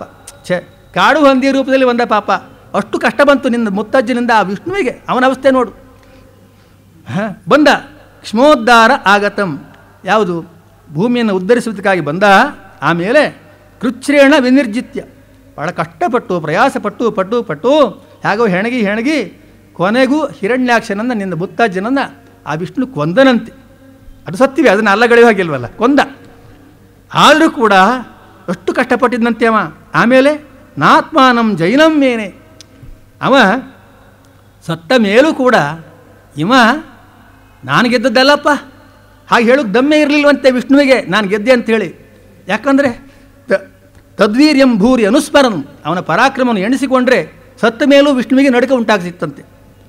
ಆ ರೀತಿಯಲ್ಲಿ ಅಯ್ಯೋ ಅವನ ಹಿರಣ್ಯಾಕ್ಷ ಅಂದರೆ ಅಯ್ಯಪ್ಪ ನಾನು ಗೆದ್ದದ್ದಲ್ಲಪ್ಪ, ಏನೋ ಸೊತ್ತ ನನ್ನ ಅದೃಷ್ಟ, ನಾ ಬದುಕಿದೆ ಅಷ್ಟೇ ಅಂದ್ಕೊಂಡಂತೆ. ವಿಷ್ಣು ದಮ್ಮೆ ಇರಲಿಲ್ವಂತೆ ಅವನಿಗೆ ಹೇಳ್ಕೊಳ್ಳೋದಕ್ಕೆ. ಆ ರೀತಿ ಅವ ನಿನ್ನ ಮುತ್ತಜ್ಜ ಹಿರಣ್ಯಾಕ್ಷ ಮತ್ತು ನಿನ್ನ ಕಾಸ ಮುತ್ತಜ್ಜ ಹಿರಣ್ಯಕಶಿಪುವನು ಕಡಿಮೆಯೇ. ಅವನೆಂಥವನು ನಿಶಮ್ಯ ತದ್ವದಂ ಭ್ರಾತ ಹಿರಣ್ಯಕಶಿಪುರ, ಕೇಳಿದಂತೆ ತನ್ನ ತಮ್ಮನಾದಂಥ ಹಿರಣ್ಯಾಕ್ಷನನ್ನು ಕೊಂದು ಬಿಟ್ಟಿದ್ದಾನೆ ಹರಿ ವಿಷ್ಣು ಅಂತ. ಆಗ ಏನು ಮಾಡಿದ, ಹಂತುಂ ಭ್ರಾತೃಹಣಂ ಕ್ರುದ್ಧೋ ಜಗಾಮ ನೆಲೆಯಂ ಹರೇ, ಸೀದಾ ಹೋಗ್ತೇನೆ ನಾನು ಆ ಹರಿ ಇರುವಂಥ ವೈಕುಂಠಕ್ಕೆ ಹೋಗಿ ಅವನನ್ನು ನಾಶ ಮಾಡಿ ಬರ್ತೇನೆ, ಕೊಂದು ಬಿಡ್ತೇನೆ ಅಂತ ಹೊರಟೇ ಬಿಟ್ಟನಂತೆ ಹಿರಣ್ಯ ಕಶ್ಯಪು ಹೊರಟ. ಆಗ ಆ ವಿಷ್ಣುವಿನ ಕಥೆ ಏನು ಹೇಳ್ತೀಯ, ವೈಕುಂಠದಲ್ಲಿ ಇದ್ನಲ್ಲ, ದೂರದಿಂದಲೇ ನೋಡಿದಂತೆ ವಿಷ್ಣು ತಮಾಯಾಂತಂ ಸಮಾಲೋಕ್ಯ ಶೂಲಪಾಣಿಂ ಕೃತಾಂತವತ್ ಬರ್ತಾ ಇದ್ದಾನೆ. ಹಿರಣ್ಯ ಕಶ್ಯಪು ನನ್ನನ್ನು ಕೊಲ್ಲುವುದಕ್ಕೆ ಏನು ಗತಿಯಪ್ಪ, ಹೇಗೆ ಬರ್ತಾ ಇದ್ದಾನೆ, ಕೃತಾಂತವತ್ತು ಒಳ್ಳೆ ಯಮನ ಹಾಗೆ ಬರ್ತಾ ಇದ್ದಾನೆ. ಶೂಲಪಾಣಿಂ ಒಳ್ಳೆ ಶೂಲವನ್ನು ಹಿಡಿದುಕೊಂಡು ನನ್ನನ್ನು ಹೊಡೆಯುವುದಕ್ಕೆ ಬರ್ತಾ ಇದ್ದಾನೆ. ಏನು ಮಾಡಲಿ, ಚಿಂತೆಯಾಮಾಸ ಕಾಲಜ್ಞು ವಿಷ್ಣುರು ಮಾಯಾವಿನಾಂ ವರಹ. ಈ ವಿಷ್ಣು ಇದ್ದಾನಲ್ಲ ಮಹಾ ಟಕ್ಕ ಮಾರಾಯ, ನಿಮ್ಗೆ ಗೊತ್ತಿಲ್ಲ, ವಿಲಚಕ್ರವರ್ತಿ ಹೇಳೋದು ಇವನೇ ವಿಷ್ಣು. ಆದರೆ ಮಾಯಾವಿನಾಂ ವರ, ದೊಡ್ಡ ಟಕ್ಕ, ದೊಡ್ಡ ಮೋಸಗಾರ ಮತ್ತು ಕಾಲಜ್ಞ. ಯಾವ್ಯಾವ ಕಾಲದಕ್ಕೆ ಯಾರ್ಯಾರಿಗೆ ಯಾವ ರೀತಿ ಟೊಪ್ಪಿ ಹಾಕಬೇಕು, ಯಾವ ರೀತಿ ಮೋಸ ಮಾಡಬೇಕಂತ ಚೆನ್ನಾಗಿ ತಿಳಿದಮ್ಮ ಈ ಮಮ್ಮ ವಿಷ್ಣು. ಹಾಗಾಗಿ ಅವನೇನು ಮಾಡ್ದ, ಮಾಯಾವಿನ ವರ ಅವ ಚಿಂತೆಯಾಮಾಸ ಯೋಚನೆ ಮಾಡ್ದ. ಬರ್ತಾ ಇದ್ದಾನೆ ಹಿರಣ್ಯಕಶ್ಯಪು, ಏನು ಮಾಡೋದು ಈಗ ಯೋಚನೆ ಮಾಡ್ದ. ಆಮೇಲೆ ಒಂದು ಯೋಚನೆ ಮಾಡಿದಂತೆ, ಯಥೋ ಯಥೋಹಂ ತತ್ರಾಸೌ ಮೃತ್ಯು ಪ್ರಾಣಭೃತಾಮಿವ, ನಾನು ಎಲ್ಲಿ ಹೋದರೂ ಇವು ಬೆನ್ನು ಬಿಡದೆ ಬರ್ತಾನೆ ಇವ ಖಂಡಿತ. ಹೇಗೆ ಹುಟ್ಟಿದಂಥ ಒಂದು ಪ್ರಾಣಿಯನ್ನು ಈ ಮೃತ್ಯು ಅನ್ನೋದು ಹಿಂಬಾಲಿಸಿ ಸದಾಕಾಲ ಬರ್ತಾ ಇರ್ತದೋ ಅದೇ ರೀತಿಯಲ್ಲಿ ಬೆನ್ನು ಬೀಳದ ಬೇತಾಳನ ಹಾಗೆ ಇವ ಬಂದೇ ಬರ್ತಾನೆ, ನಾನು ಎಲ್ಲಿ ಹೋದರೂ ಬಿಡೋದಿಲ್ಲ ಇವ. ಏನು ಮಾಡಲಿ, ಅಥೋಹಮಸ್ಯ ಹೃದಯಂ ಪ್ರವೇಕ್ಷ್ಯಾಮಿ ಪರಾಗ್ದೃಶ. ಆದರೆ ಒಂದು ಉಪಾಯ ಇದೆ, ಇವನನ್ನು ತಪ್ಪಿಸ್ಕೊಳ್ಬೇಕಾದ್ರೆ. ಇವನು ಎಲ್ಲ ಕಡೆ ಹುಡುಕ್ತಾ ಇದ್ದಾನೆ ಹೌದು, ಆದರೆ ಹೊರಗೆ ಮಾತ್ರ ಹುಡುಕ್ತಾ ಇದ್ದಾನೆ, ತನ್ನ ಒಳಗೆ ಹುಡುಕ್ತಾ ಇಲ್ಲ. ಈಗ ನಾನೇನು ಮಾಡಲಿ, ಒಂದು ಕೆಲಸ ಮಾಡ್ತೇನೆ, ಇವನ ಹೃದಯದೊಳಗೆ ಪ್ರವೇಶ ಮಾಡಿಬಿಡ್ತೇನೆ, ಇವನೊಳಗೆ ಸೇರಿಕೊಂಡು ಬಿಡ್ತೇನೆ. ಆವಾಗ ಇವನು ಹೊರಗೆಲ್ಲ ಹುಡುಕ್ತಾನೆ, ಇಲ್ಲ ಅಂತ ತಿಳ್ಕೊಂಡ್ಬಿಡ್ತಾನೆ ಅಂತ ಯೋಚನೆ ಮಾಡಿ ಆ ಮಾಯಾಮಿ ಆ ಟಕ್ಕ ಆ ಮೋಸಗಾರ ಏನು ಮಾಡಿದೆ ಗೊತ್ತೇ, ವಿಷ್ಣು ನಿನ್ನ ಆ ಹಿರಣ್ಯ ಕಶ್ಯಪನ ಹೃದಯದೊಳಗೆ ಪ್ರವೇಶ ಮಾಡಿಬಿಟ್ನಂತೆ. ಇವನಿಗೆ ಗೊತ್ತಾಗಲಿಲ್ಲ ಪಾಪ, ನಿನ್ನ ಮುತ್ತಜ್ಜ ಭಾಳ ಒಳ್ಳೆಯಮ್ಮ, ಅವನಿಗೇನು ಗೊತ್ತೇ ಆಗಲಿಲ್ಲ, ಈ ಹರಿ ಮಾಡಿದಂಥ ಮೋಸ ಅವನಿಗೆ ಗೊತ್ತಾಗಲಿಲ್ಲ. ಪ್ರಾಮಾಣಿಕ ಅವ, ನಿನ್ನ ಮುತ್ತಜ್ಜ ಪ್ರಾಮಾಣಿಕ, ಹರಿ ಟಕ್ಕ. ಹೇಗಿದೆ ಸ್ತುತಿ, ಭಾಳ ಚೆನ್ನಾಗಿದೆ ಅಲ್ವ. ಆಮೇಲೆ ಇಷ್ಟೆಲ್ಲ ಮಾಡಿದ ಮೇಲೆ ಹಿರಣ್ಯಕಶಿಪು ನೋಡ್ದ, ಅಲ್ಲಿ ಸ ತನ್ನಿಕೇತಂ ಪರಿಮೃಶ್ಯ ಶೂನ್ಯಂ ಅಪಶ್ಯಮಾನ ಕುಪಿತೋನನಾದ. ಆ ವೈಕುಂಠಕ್ಕೆ ಹೋಗಿ ಅಲ್ಲಿ ಹುಡುಕಿದರೆ ಅಲ್ಲಿಲ್ಲ ವಿಷ್ಣು. ಆಗ ಕೋಪ ಬಂದುಬಿಡ್ತು ಅವನಿಗೆ, ಇಲ್ಲಿಂದಲೂ ತಪ್ಪಿಸ್ಕೊಂಡಿದ್ದಾನಲ್ಲ ಇವನು ಅಂತ ಕೋಪ ಬಂದುಬಿಡ್ತು, ಆರ್ಭಟಿಸಿಬಿಟ್ನಂತೆ. ಏನು ಈ ವಿಷ್ಣು ಈ ಏನೆಲ್ಲ ಟಕ್ಕು ಮಾಡ್ತಾ ಇದ್ದಾನೆ, ಒಂದೆರಡು ಕಡೆಯಲ್ಲಿ ನಾನು ಹುಡುಕಿದ್ದೇನೆ ಇವನಿಗೋಸ್ಕರ. ಕ್ಷಮಾಂ, ಇಡೀ ಭೂಮಂಡಲವನ್ನೆಲ್ಲ ಸಂಚರಿಸಿದ್ದೇನೆ, ಎಲ್ಲೂ ಕಾಣಸಿಗಲಿಲ್ಲ. ದ್ಯಾಂ, ಸ್ವರ್ಗಕ್ಕೂ ಹೋದೆ, ಅಲ್ಲೂ ಸಿಗಲಿಲ್ಲ ಇವ. ಮತ್ತೆ ದಿಶಾ, ದಿಕ್ಕುಗಳೆಲ್ಲ ಹುಡುಕಿದೆ, ಎಲ್ಲ ದಿಕ್ಕುಗಳಲ್ಲೂ ಇವನಿಲ್ಲ, ಎಲ್ಲೂ ಸಿಗಲಿಲ್ಲ. ಖಂ, ಅಂತರಿಕ್ಷದಲ್ಲಿ ಇವನಿಗೋಸ್ಕರ ಹುಡುಕಾಡಿದೆ, ಅಲ್ಲೂ ಇಲ್ಲ ಅಂತಾಯಿತು. ಮತ್ತೆ ಆಮೇಲೆ ವಿವರಾನ್, ಪಾತಾಳದಲ್ಲಿ ಇಳಿದು ಹುಡುಕಿದೆ, ಅಲ್ಲಿಯೂ ಇಲ್ಲ ಇವ. ಆಮೇಲೆ ಸಮುದ್ರಾನ್, ಸಮುದ್ರ ಮಧ್ಯದಲ್ಲೂ ಇವನಿಗಾಗಿ ಸಂಶೋಧನೆ ಮಾಡಿದೆ, ಶೋಧಿಸಿದ್ರು ಅಲ್ಲೂ ಇಲ್ಲ ಇವ ಟಕ್ಕ. ಎಲ್ಲಿ ಹೋದ ಕಳ್ಳ, ನನ್ನಿಂದ ತಪ್ಪಿಸಿಕೊಂಡು ಬಿಟ್ನಲ್ಲ. ಎಲ್ಲಿ ಹೋದ, ನನಗೆ ಗೊತ್ತಾಯ್ತು ಈಗ ಎಲ್ಲಿ ಹೋದ ಅಂಥೇಳಿ. ಎಲ್ಲಿಯೂ ನನಗೆ ಸಿಗಲಿಲ್ಲ ಅಂತ ಅಂದಮೇಲೆ ಇವನು ಎಲ್ಲಿಗೆ ಹೋದ, ಭ್ರಾತೃಹಾಮಿ ಗತೋ ನೂನಂ ಯಥೋ ನಾವರ್ತತೆ ಪುಮಾನ್. ಈಗ ನನಗೆ ಅರ್ಥ ಆಯಿತು, ಇವನು ಎಲ್ಲೂ ಇಲ್ಲವೇ ಇಲ್ಲ, ಹೋದ ಎಲ್ಲಿ ಗೊತ್ತೇ, ಎಲ್ಲಿಗೆ ಹೋದರೆ ವ್ಯಕ್ತಿಗಳು ಹಿಂತಿರುಗಿ ಬರುವುದಿಲ್ವೋ ಅಂಥ ಸ್ಥಳಕ್ಕೆ ಹೋದ.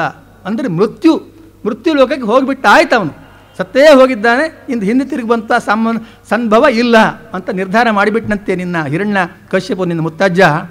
ಆಮೇಲೆ ಒಂದು ಮಾತು ಹೇಳಿದಂತೆ ನಿನ್ನ ಮುತ್ತಜ್ಜ, ಎಂಥ ಒಳ್ಳೆ ಮಾತು, ಉದಾರವಾದ ಮಾತು, ಉದಾತ್ತವಾದ ಬುದ್ಧಿ ಅವನದ್ದು ನೋಡು. ವೈರಾಣು ಬಂದ ಏತಾವಾನ್ ಆಮೃತ್ಯೋ ರಿಹದೇಹಿನಾಂ ಹೇಳಿದಂತೆ, ಇದುವರೆಗೆ ನಾನು ವಿಷ್ಣುವನ್ನು ಬಹಳವಾಗಿ ದ್ವೇಷ ಮಾಡ್ತಾ ಇದ್ದೆ, ಆದರೆ ಆ ನನ್ನ ವೈರ್ಯಾನಂತ ಹರಿ ಇವತ್ತು ಸತ್ತೇ ಹೋಗಿದ್ದಾನೆ. ಸತ್ತು ಹೋದ್ಮೇಲೆ ನನಗೆ ಯಾಕೆ ಅವನ ಬಗ್ಗೆ ದ್ವೇಷ? ಸತ್ತೋದ ಮೇಲೆ ಯಾರ ಬಗ್ಗೂ ದ್ವೇಷ ಇಟ್ಕೊಳ್ಬಾರ್ದು. ಏನಿದ್ರೂ ಆ ಮೃತ್ಯುವರು ಎಲ್ಲಿವರೆಗೆ ಬದುಕಿರ್ತಾರೋ ಅಲ್ಲಿವರೆಗೆ ಮಾತ್ರ ವೈರ. ಇವತ್ತಿನಿಂದ ನಾನು ವಿಷ್ಣುವಿನ ದ್ವೇಷವನ್ನು ಬಿಟ್ಟೆ ವೈರವನ್ನು ಅಂತ ಅಂದ್ಬಿಟ್ನಂತೆ. ಅಂಥ ಮಹಾನುಭಾವ ನಿನ್ನ ಮುತ್ತಜ್ಜ ಆ ಹಿರಣ್ಯಕಶ್ಯಪು ಅಂತ ಇಷ್ಟೆಲ್ಲ ವಿವರ ಕೊಟ್ಟ ಅಂದರೆ ಅದು ನಿಜವಾಗಿ ನಮ್ಮಲ್ಲಿ ಸಾಮಾನ್ಯವಾಗಿ ದೇವರನ್ನು ಕೊಂಡಾಡುವಾಗ ಕೆಲವರು ನಿಂದಾಸ್ತುತಿ ಅಂತ ಮಾಡ್ತಾರೆ. ನಿಮ್ಗೆ ಗೊತ್ತಿರ್ಬೋದು, ದಾಸರೆಲ್ಲ ಅಂಥ ಪದ್ಯಗಳನ್ನು ಮಾಡಿದ್ದಾರೆ. ಯಾರು ನಂಬಿದರಯ್ಯ ಹರಿ ನಿನ್ನ ನಂಬಿ ತೋರು ಈ ಜಗದೊಳಗೆ ಒಬ್ಬರನ್ನು ಕಾಣೆ ಅಂದರೆ ನಿಜವಾಗಿ ಹೊಗಳೋದೇ ಉದ್ದೇಶ. ನೋಡುವಾಗ ಅದೊಂದು ನಿಂದೇಹ ಕಾಣಿಸ್ತಾರೆ, ನಿಂದಾಸ್ತುತಿ ಅಂತ ಕರೀತಾರೆ. ಇವ ಮಾಡಿದ್ದು ಈಗ ಇದು ತದ್ವಿರುದ್ಧ.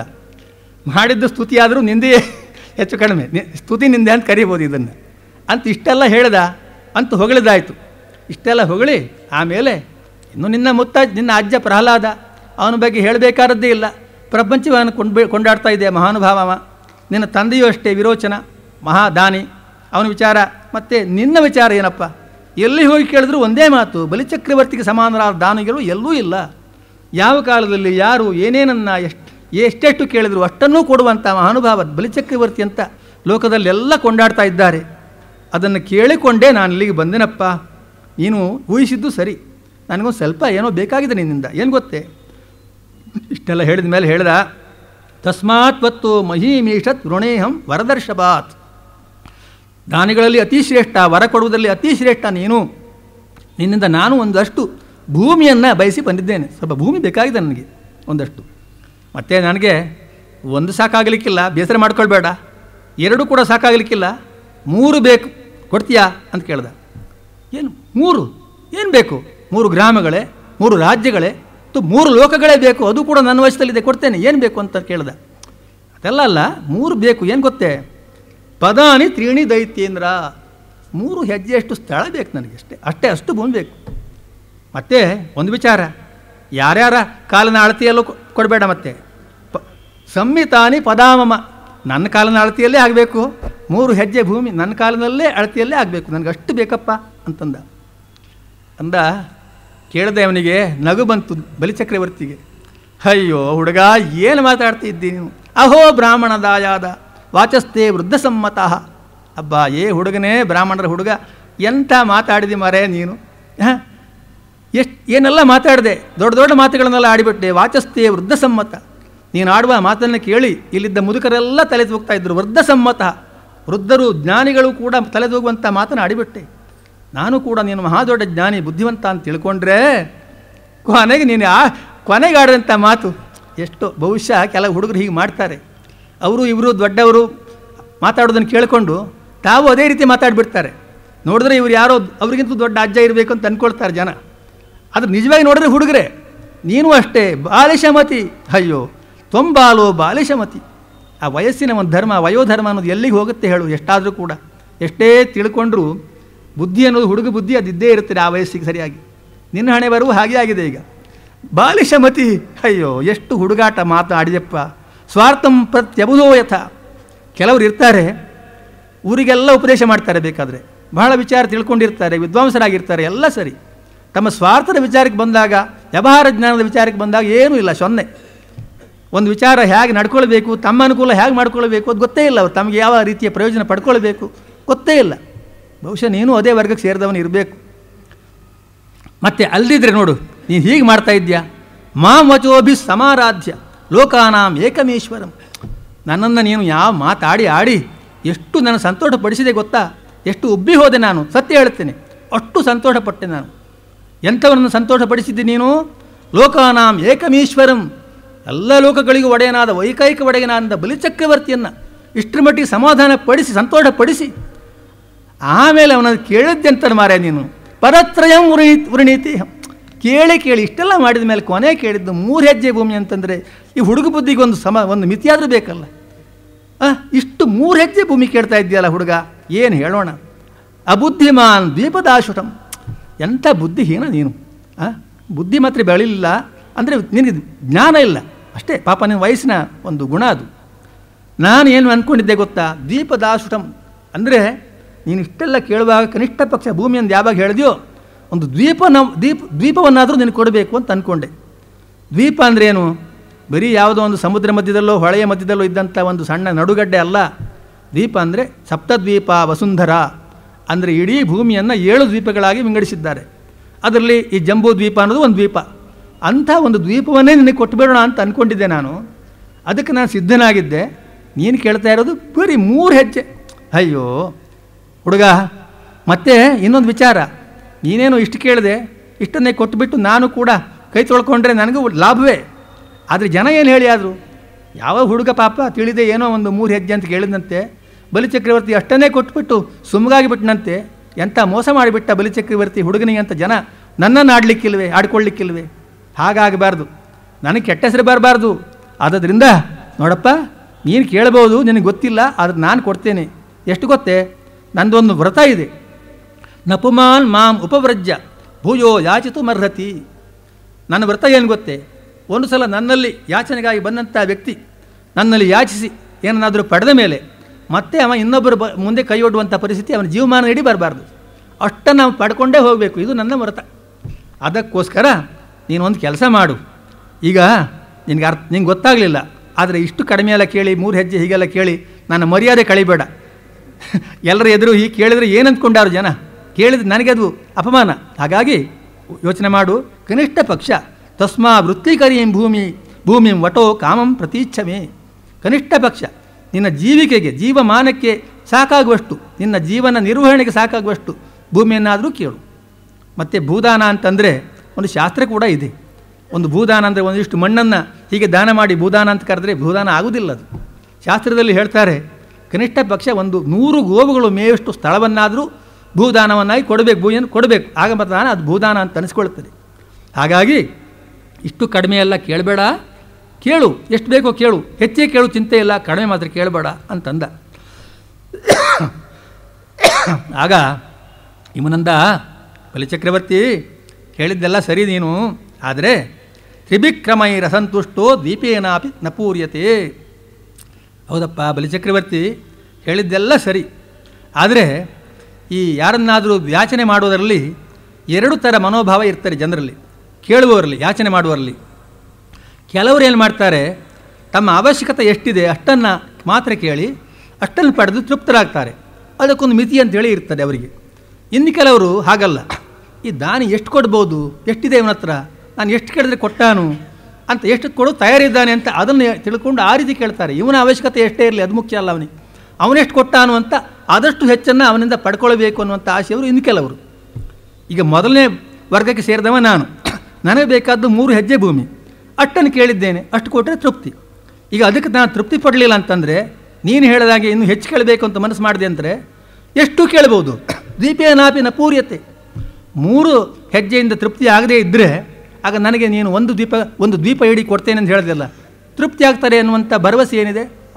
ನಾನು ಅಂದ್ಕೊಳ್ಬೋದು, ಬರೀ 1 ದ್ವೀಪ ಯಾಕೆ ಕೊಟ್ಟನಪ್ಪ ಇವನು, ನವವರ್ಷ ಸಮೇತೇನ ಸಪ್ತದ್ವೀಪ ವರೇಚ್ಛಯ. ನಾನು ಅಂದ್ಕೊಳ್ಬೋದು 7 ದ್ವೀಪಗಳಿವೆ ಈ ಭೂಮಿಯಲ್ಲಿ, 6 ದ್ವೀಪ ಅವನೇ ಇಟ್ಕೊಂಡ್ಬಿಟ್ಟಿದ್ದಾನೆ, ಬರೀ 1 ದ್ವೀಪ ಕೊಟ್ಟಿದ್ದಾನೆ, ಸಾಕಾಯಿತು ಅಂತ ನಾನು ಮತ್ತೆ ನನಗೆ ಅತೃಪ್ತಿಯಾಗ್ಬೋದು. ಯಾಕಂತಂದರೆ ತೃಪ್ತಿ ಈ ಮಿತಿಯನ್ನು, ಅವಶ್ಯಕತೆ ಎಷ್ಟಿದೆಯೋ ಅಷ್ಟು ಮಾತ್ರ ಇದ್ದರೆ ಪರವಾಗಿಲ್ಲ. ಆ ಒಂದು ಪರಿಧಿಯನ್ನು ದಾಟಿ ಹೋಯಿತು ಅಂತಾದರೆ ಎಷ್ಟು ವಿಸ್ತಾರಗೊಳ್ಳಬಹುದು ಆಸೆ, ಏನೂ ಆಗ್ಬೋದು. ಯಾಕಂದರೆ ಹಿಂದೆ ನಾವು ಕೇಳಿದ್ದೇವೆ, ಎಷ್ಟೋ ಜನರ ಹತ್ರ ಈ ಸಪ್ತದ್ವೀಪಗಳ ಇಡೀ ಭೂಮಂಡಲ ಅಧೀನದಲ್ಲಿ ಇತ್ತಂತೆ. ಕೆಲವು ರಾಜರ ಅಧೀನದಲ್ಲಿ ಹಿಂದೆ ಆಳಿ ಹೋದಂಥ ರಾಜರು, ಸಪ್ತದ್ವೀಪಾಧಿಪತಯೋ ನೃಪ ವೈನ್ಯ ಗಯಾದಯ, ವೈನ್ಯ ಗಯ ಮೊದಲಾದಂಥ ಮಹಾರಾಜರ ಸ್ವಾಧೀನದಲ್ಲಿ ಈ 7 ದ್ವೀಪಗಳು ಇದ್ದುವು, ಇಡೀ ಭೂಮಂಡಲವೇ ಇತ್ತಂತೆ. ಆದರೆ ಅರ್ಥೈಕಾಮಯ ಗತಾನಾಂತಂ ತೃಷ್ಣಾಯ ಇತಿ ನಶ್ರುತಂ. ನಾವು ಕೇಳಿದ್ದೇವೆ ಏನಂತಂದರೆ, ಅಷ್ಟೆಲ್ಲ ಭೂಮಿ ಇದ್ದರೂ ಕೂಡ ಅವರಿಗೆ ಮತ್ತೂ ತೃಪ್ತಿ ಆಗಲಿಲ್ಲವಂತೆ. ಅವರು ಯೋಚನೆ ಮಾಡ್ತಾ ಇದ್ರಂತೆ, ಬರೀ ಇಷ್ಟೇ ಸಣ್ಣದಾಯ್ತಲ್ಲ ಭೂಮಿ, ಇನ್ನೂ ಸ್ವಲ್ಪ ಹೆಚ್ಚಿಗೆ ಇದ್ದಿದ್ರೆ ಅದನ್ನು ವಶಪಡಿಸ್ಕೊಳ್ಳಬಹುದಿತ್ತು, ಇಷ್ಟೇ ಕಡಿಮೆ ಆಯಿತು ಅಂತ ಅವರು ಯೋಚನೆ ಮಾಡ್ತಿದ್ರಂತೆ. ಹಾಗಾಗಿ ಇದಕ್ಕೆ ನಾನೊಂದು ತೀರ್ಮಾನಕ್ಕೆ ಬಂದಿದ್ದೇನೆ. ಏನಂದರೆ, ಯದೃಚ್ಛಯೋಪಪನ್ನೇನ ಸಂತುಷ್ಟೋ ವರ್ತತೆ ಸುಖಂ. ಎಷ್ಟು ಸಿಗ್ತದೋ, ಎಷ್ಟು ಬೇಕೋ, ಎಷ್ಟು ಅವಶ್ಯಕವೋ ಅಷ್ಟನ್ನು ಮಾತ್ರ ಪಡೆದು ತೃಪ್ತಿ ಹೊಂದಿದರೆ ಅದರಲ್ಲಿ ಪೂರ್ಣ ಸುಖ ಇರುವಂಥದ್ದು. ಅಂಥವರು ಖಂಡಿತ ಸುಖಿಗಳಾಗಿ ಇರ್ತಾರೆ. ಹಾಗಂತ ನಾಸಂತುಷ್ಟ ತ್ರಿಭಿರ್ಲೋಕೈ ಅಜಿತಾತ್ಮ ಉಪಸಾರಿತೈ. ಅಸಂತುಷ್ಟ ತೃಪ್ತಿ ಹೊಂದದೇ ಇರುವ ವ್ಯಕ್ತಿ 3 ಲೋಕಗಳನ್ನು ಕೊಟ್ಟರೂ ಕೂಡ ಅವನು ತೃಪ್ತಿ ಹೊಂದೋದಿಲ್ಲ, ಅವನಿಗೆ ಸುಖ ಇರುವುದಿಲ್ಲ. ಅದು ಇನ್ನೂ ಸಾಕು, ಇನ್ನೂ ಸಾಕಾಗಲಿಲ್ಲ, ಇನ್ನೂ ಬೇಕಿತ್ತು ಅಂತ ಹಗಲು ರಾತ್ರಿ ಚಿಂತೆ ಮಾಡುತ್ತಲೇ ಕಾಲ ಕಳೀತಾ ಇರ್ತಾನೆ. ಸುಖವೂ ಇಲ್ಲ ಅವನಿಗೆ, ತೃಪ್ತಿಯೂ ಇಲ್ಲ. ಅವನ ಗತಿ ಹಾಗೆ. ಆದ್ದರಿಂದ ನಾನು ಆ ರೀತಿಯ ಒಂದು ತೀರ್ಮಾನಕ್ಕೆ ಬಂದಿದ್ದೇನೆ. ನನಗೆ ಬೇಕಾದ್ದು ಇಷ್ಟೇ, ನನ್ನ ಅವಶ್ಯಕತೆ ಇಷ್ಟು ಅಂತ ಹೇಳಿದ. ಮತ್ತೆ ಇನ್ನೊಂದು ವಿಚಾರ ಇದೆ. ಕೇಳಿ ನಾನು ಯಾರು? ನಾನೊಬ್ಬ ಬ್ರಾಹ್ಮಣ, ಅದರಲ್ಲೂ ನಾನೊಬ್ಬ ಬ್ರಹ್ಮಚಾರಿ. ನಮ್ಮ ಒಂದು ವೈಶಿಷ್ಟ್ಯ ಏನು ಗೊತ್ತೇ ಬ್ರಾಹ್ಮಣರು? ಯದೃಚ್ಛಾ ಲಾಭ ತುಷ್ಟಸ್ಯ ತೇಜೋ ವಿಪ್ರಸ್ಯ ವರ್ಧತೆ. ಈ ಬ್ರಾಹ್ಮಣರಿಗೆ ಒಂದು ಬ್ರಹ್ಮ ತೇಜಸ್ಸು ಅಂತ ಇರ್ತಾರೆ. ಅಂದರೆ ನಿಜವಾದ ಬ್ರಾಹ್ಮಣರಾದರೆ, ಬರೀ ಬ್ರಾಹ್ಮಣ ಕುಲದಲ್ಲಿ ಹುಟ್ಟಿದ ತಕ್ಷಣ ನಿಜವಾದ ಬ್ರಾಹ್ಮಣರಾಗುವುದಿಲ್ಲ. ಬ್ರಾಹ್ಮಣ್ಯದ ಎಲ್ಲ ನಿಯಮಗಳನ್ನು ಪಾಲಿಸಿ ಆ ಬ್ರಹ್ಮದಲ್ಲೇ ಮನಸ್ಸನ್ನು ನೆಟ್ಟವರಾಗಿದ್ದರೆ ಮಾತ್ರ ಅಂಥವರಲ್ಲಿ ಒಂದು ತೇಜಸ್ಸು ಇರ್ತದೆ, ಬ್ರಹ್ಮ ತೇಜಸ್ಸು ಅಂತ. ಆ ತೇಜಸ್ಸು ಯದೃಚ್ಛಾ ಲಾಭ ತುಷ್ಟಸ್ಯ, ಯಾವನು ಎಷ್ಟು ಸಿಗ್ತದೋ ಅಷ್ಟರಿಂದಲೇ ತೃಪ್ತಿ ಪಟ್ಟುಕೊಳ್ಳುವಂಥ ಬ್ರಾಹ್ಮಣನಾದರೆ ಅವನ ಬ್ರಹ್ಮ ತೇಜಸ್ಸು ದಿನದಿಂದ ದಿನಕ್ಕೆ ಅದು ವರ್ಧಿಸುತ್ತಲೇ ಹೆಚ್ಚಾಗುತ್ತಲೇ ಹೋಗುತ್ತೆ. ತತ್ ಪ್ರಶಾಮ್ಯತಿ ಅಸಂತೋಷಾತ್ ಅಂಬ ಸೇವಾಸು ಶಿಕ್ಷಣಿ.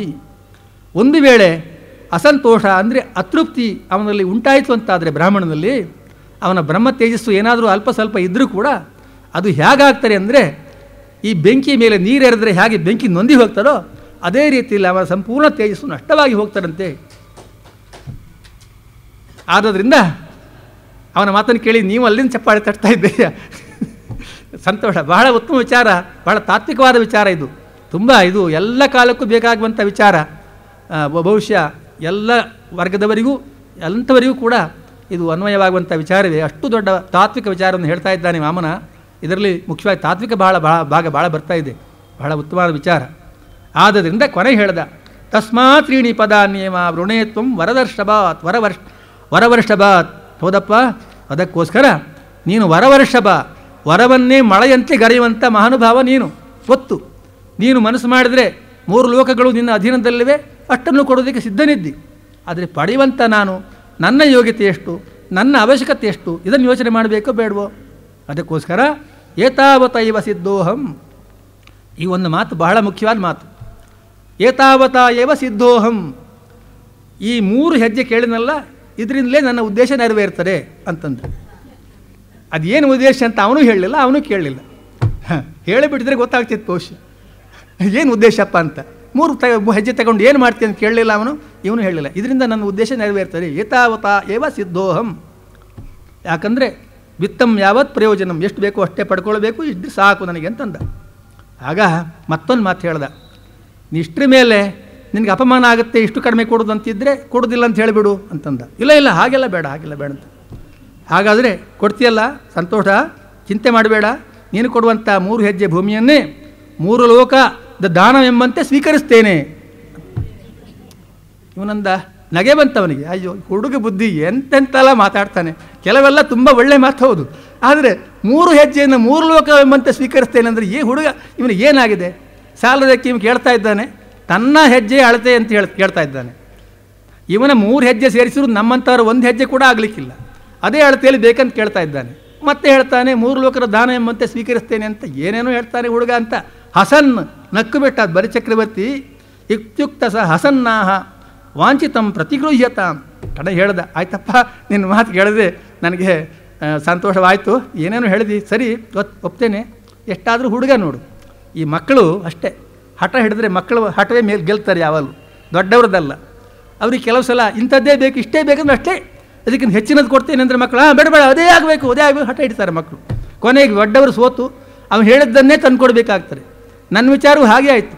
ಕೇಳಿ ಬಾಲಕ ನೀನು ಹಠ ಹಿಡಿತಾ ಇದ್ದೀಯ, 3 ಹೆಜ್ಜೆ ಭೂಮಿ ಸಾಕಂತ ಎಷ್ಟು ರೀತಿಯಲ್ಲಿ ತಿಳಿಸಿ ಹೇಳಿದ್ರು ನೀವು ಒಪ್ತಾ ಇಲ್ಲ. ಆಯ್ತಪ್ಪ, ನಿನ್ನ ಮನಸ್ಸಿಗೆ ಬೇಜಾರಾಗೋದು ಬೇಡ, ನೀನು ಹುಡುಗ, ನೀನೇ ಗೆಲ್ಲು, ಮಕ್ಕಳೇ ಗೆಲ್ಲಬೇಕು, ನಾವು ದೊಡ್ಡವರು ಸೋಲಬೇಕು, ಆಯಿತು ಕೊಡ್ತೇನೆ ಎಂಬುದಾಗಿ ಹೇಳಿ ವಾಮನಾಯ ಮಹೀಂ ದಾತುಂ ಜಗ್ರಹ ಜಲಭಾಜನಂ. ಒಂದು ನೀರಿನ ಪಾತ್ರೆಯನ್ನು ಹಿಡ್ಕೊಂಡು ಇನ್ನೇನು ಜಲಧಾರ ಎರೆದು ಸ್ನಾನ ಮಾಡಬೇಕು ಅಂತ ಸಿದ್ಧನಾದ ಬಲಿಚಕ್ರವರ್ತಿ.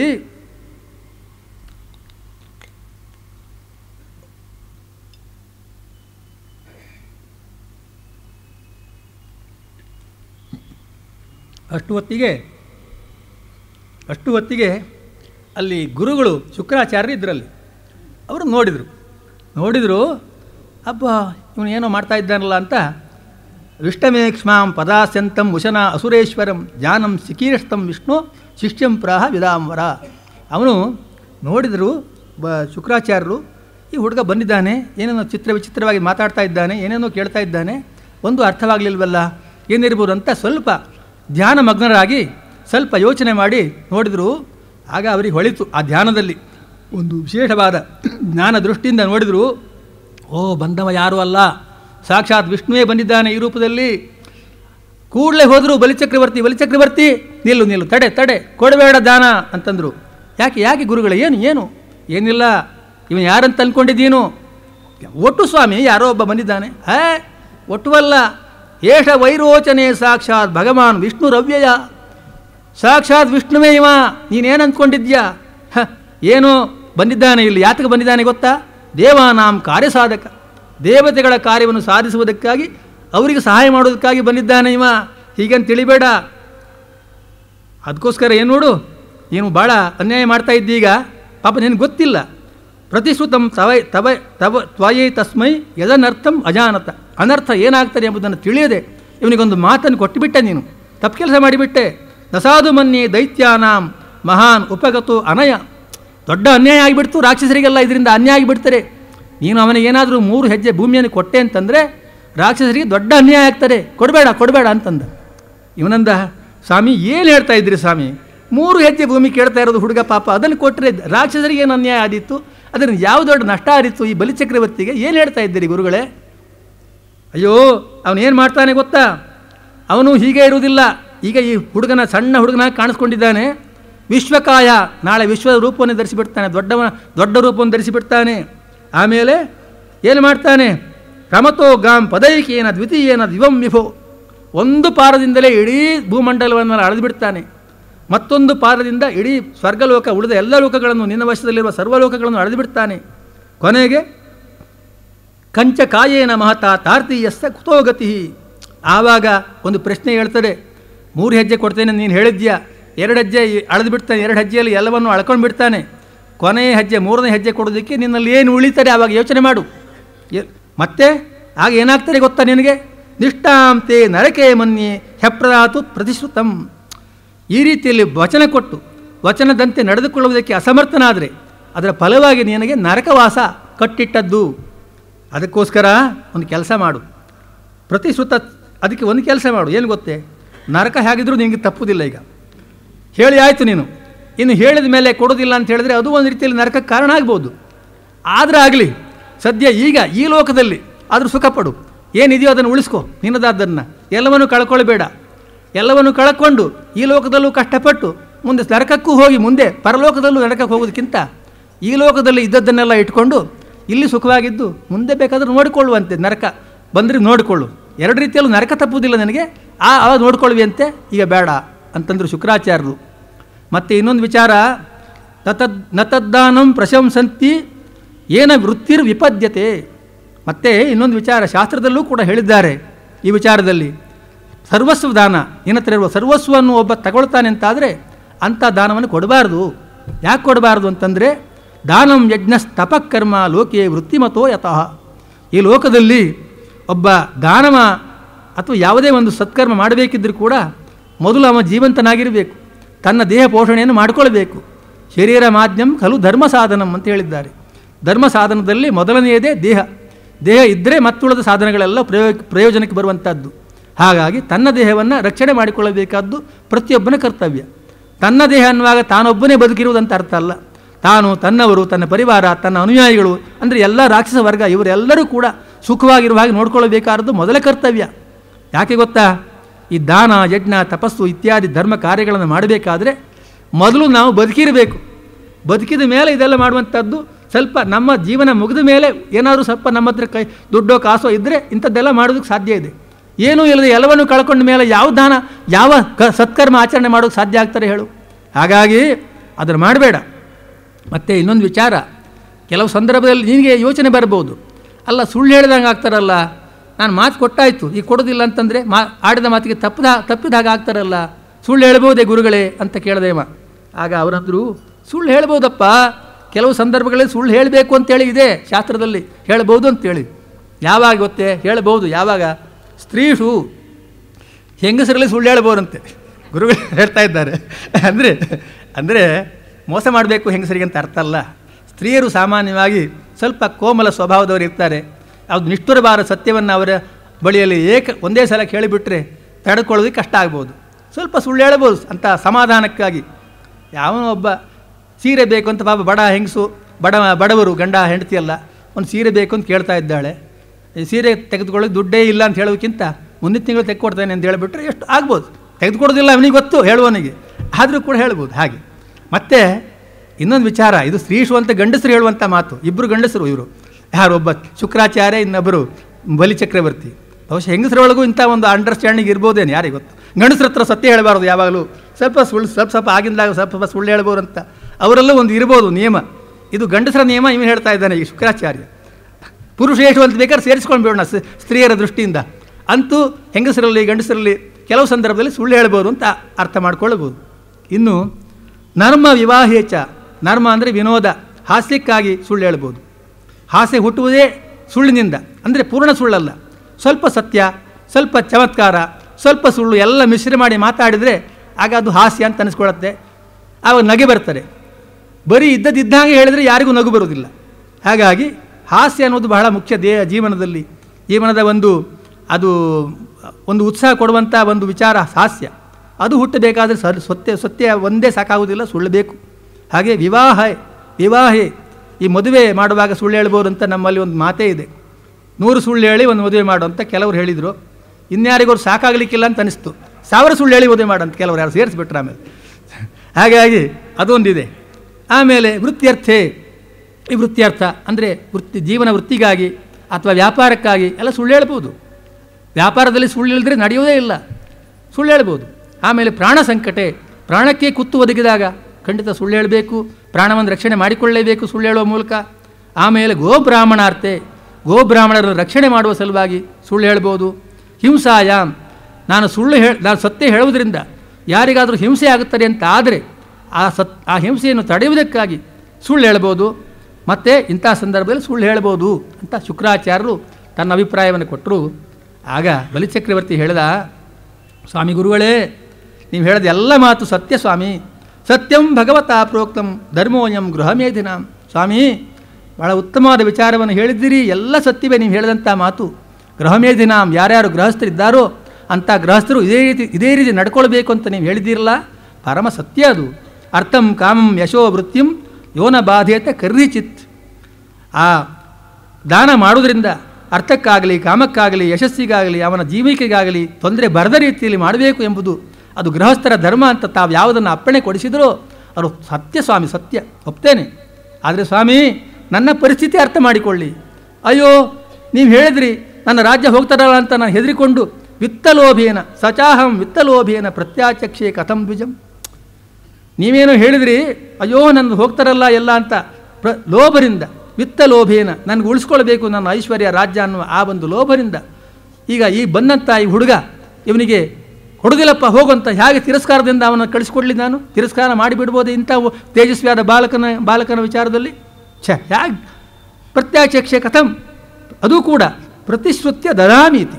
ಒಂದು ಸಲ ಹೇಳಿ ಆಗೋಯ್ತು, ಹೇಳದೇ ಇದ್ದರೆ ಏನೋ ನೀವು ಹೇಳಿದ್ದು ಯೋಚನೆ ಮಾಡ್ಬೋದಿತ್ತು. ಕೊಡಬೇಡ ಅಂದರೆ ಕೊಡ್ತಾ ಇರಲಿಲ್ಲ ಬಹುಶಃ ನಾನು. ಕೊಡ್ತೇನೆ ಅಂತ ಹೇಳಿ ಆಗೋಯ್ತು. ಕೊಟ್ಟ ಮೇಲೆ ಈಗ ಮತ್ತೆ ಕೊಡೋದಿಲ್ಲ ಅಂತ ಹೇಳಿದ್ರೆ ಎಂಥ ಅದು ನನ್ನಂಥವನಿಗೆ ಯೋಗ್ಯವಾದ ವಿಚಾರವಾಗ್ತದೆ. ಅದು ಕೂಡ ನಾನು ಯಾರು, ಪ್ರಹ್ಲಾದ ವಂಶದಲ್ಲಿ ಹುಟ್ಟಿದವ ನಾನು. ಹಿತವೋ ಯಥ, ಕಡು ಲೋಭಿಯಂತೆ ನಾನು ಈ ರೀತಿಯಲ್ಲಿ ನಡ್ಕೊಳ್ಬೋದೇ ಸ್ವಾಮಿ ಗುರುಗಳೇ, ಯೋಚನೆ ಮಾಡಿ. ಮತ್ತು ಸ್ವಾಮಿ, ನೀವೇನೇನೋ ಹೆದರಿಸಿದ್ರಿ, ನನಗೆ ಹೆದರಿಸಿದ್ದಲ್ಲ, ಸತ್ಯವನ್ನೇ ಹೇಳಿದ್ದೀರಿ. ಆದರೆ ನನ್ನ ವಿಚಾರ, ನಾಹಂ ಬಿಭೇಮಿ ನಿರಯಾನ್ ನಾಧನ್ಯಾತ್ ಅಸುಕಾರಣಮಾತ್. ನರಕವಾಸ ಬರ್ತೇನೆ ಅಂತ ಹೇಳಿದ್ರಲ್ಲ, ನನಗೆ ಅದಕ್ಕೆ ಹೆದರಿಕೆ ಇಲ್ಲ ಸ್ವಾಮಿ. ನನಗೆ ನರಕವಾಸಕ್ಕೆ ನಾನು ಹೆದರುವುದಿಲ್ಲ. ಅಥವಾ ಅಧನ್ಯಾತ್ ಅಸುಕಾರಣಮಾತ್, ನಾಳೆ ನನಗೆ ಬಡತನ ಬರ್ತದೆ ಅಥವಾ ಕಷ್ಟದ ಒಂದು ಸಾಗರದಲ್ಲೇ ನಾನು ತೀರಾಡುವಂಥ ಪರಿಸ್ಥಿತಿ ಬರ್ತದೆ, ದುಃಖ ಸಾಗರದಲ್ಲಿ, ಇದಕ್ಕೂ ನಾನು ಹೆದರುವುದಿಲ್ಲ. ನಾನು ನ ಸ್ಥಾನ ಚವನಾತ್ ಮೃತ್ಯೋರ್, ಮತ್ತೆ ಒಂದು ವೇಳೆ ನನ್ನ ಸ್ಥಾನವನ್ನು ನಾನು ಕಳೆದುಕೊಳ್ಳುವಾಗಿದ್ದರೂ ಕೂಡ ಅದಕ್ಕೂ ನಾನು ಹೆದರುವುದಿಲ್ಲ. ಹೆಚ್ಚೇನು ಮೃತ್ಯೋ, ಒಂದು ವೇಳೆ ನನಗೆ ಸಾವೇ ಬರ್ತದಂತಾದರೂ ಅದಕ್ಕೂ ನಾನು ಹೆದರುವುದಿಲ್ಲ ಸ್ವಾಮಿ. ಆದರೆ ಒಂದು ವಿಷಯಕ್ಕೆ ಮಾತ್ರ ಖಂಡಿತ ಹೆದರುತ್ತೇನೆ. ಯಾವುದಕ್ಕೆ ಗೊತ್ತೇ, ವಿಪ್ರ ಪ್ರಲಂಬನಾಥ್, ಒಬ್ಬ ಬ್ರಾಹ್ಮಣ ಕುಮಾರನಿಗೆ, ಇಂಥ ತೇಜಸ್ವಿ ಬಾಲಕನಿಗೆ, ಅದು ಕೂಡ ನಾರಾಯಣ ಅಂತ ಹೇಳ್ತಾ ಇದ್ದೀರಿ ಅವನನ್ನು ನೀವು, ಅಂಥವನಿಗೆ ಹೇಳಿ ಆಮೇಲೆ ಕೊಡೋದಿಲ್ಲ ಅಂತ ಹೇಳುವಂಥ ಆ ಮಾತನ್ನು ಆಡಿ ವಂಚನೆ ಮಾಡಿದರೆ ಅದಕ್ಕೆ ಮಾತ್ರ, ಅಂಥ ಪ್ರಸಂಗಕ್ಕೆ ಮಾತ್ರ ನಾನು ಖಂಡಿತ ಹೆದರುತ್ತೇನೆ. ಅದು ಮಾತ್ರ ನನ್ನಿಂದ ನಡೆಯಲೇಬಾರ್ದು ಗುರುಗಳೇ, ಯಾವ ಕಾರಣಕ್ಕೂ ನಡೆಯಬಾರ್ದು. ಮತ್ತು ಗುರುಗಳೇ, ಯದ್ದದ್ದಾಸ್ಥಿತಿ ಲೋಕೇಸ್ಮಿನ್ ಸಂಪರೇತಂ ಧನಾಧಿಕಂ. ಈ ಒಂದು ಪ್ರಪಂಚದಲ್ಲಿರುವಂಥ ಈ ಧನ ಕನಕ ಇತ್ಯಾದಿಗಳು ಇವುಗಳೆಲ್ಲ ನಾವು ಸಾಯುವಾಗ ನಮ್ಮ ಜೊತೆಯಲ್ಲಿ ಬರ್ತವೆ ಗುರುಗಳೇ, ಯಾವುದೂ ಬರೋದಿಲ್ವಲ್ಲ, ಇಲ್ಲೇ ಬಿಟ್ಟು ಹೋಗಬೇಕಲ್ಲ. ಅಂಥ ಒಂದು ವಸ್ತುವಿನಿಂದ ಒಬ್ಬ ಬ್ರಾಹ್ಮಣ ಹುಡುಗ, ಅದು ಕೂಡ ಇಂಥ ಒಬ್ಬ ವ್ಯಕ್ತಿ ಸಂತೋಷ ಪಡ್ತಾನೆ ಅಂತ ಆದರೆ ಅದಕ್ಕಿಂತ ಹೆಚ್ಚಿನ ಪ್ರಯೋಜನ ಅದಕ್ಕೆ ಇನ್ಯಾವುದಿದೆ ಗುರುಗಳೇ.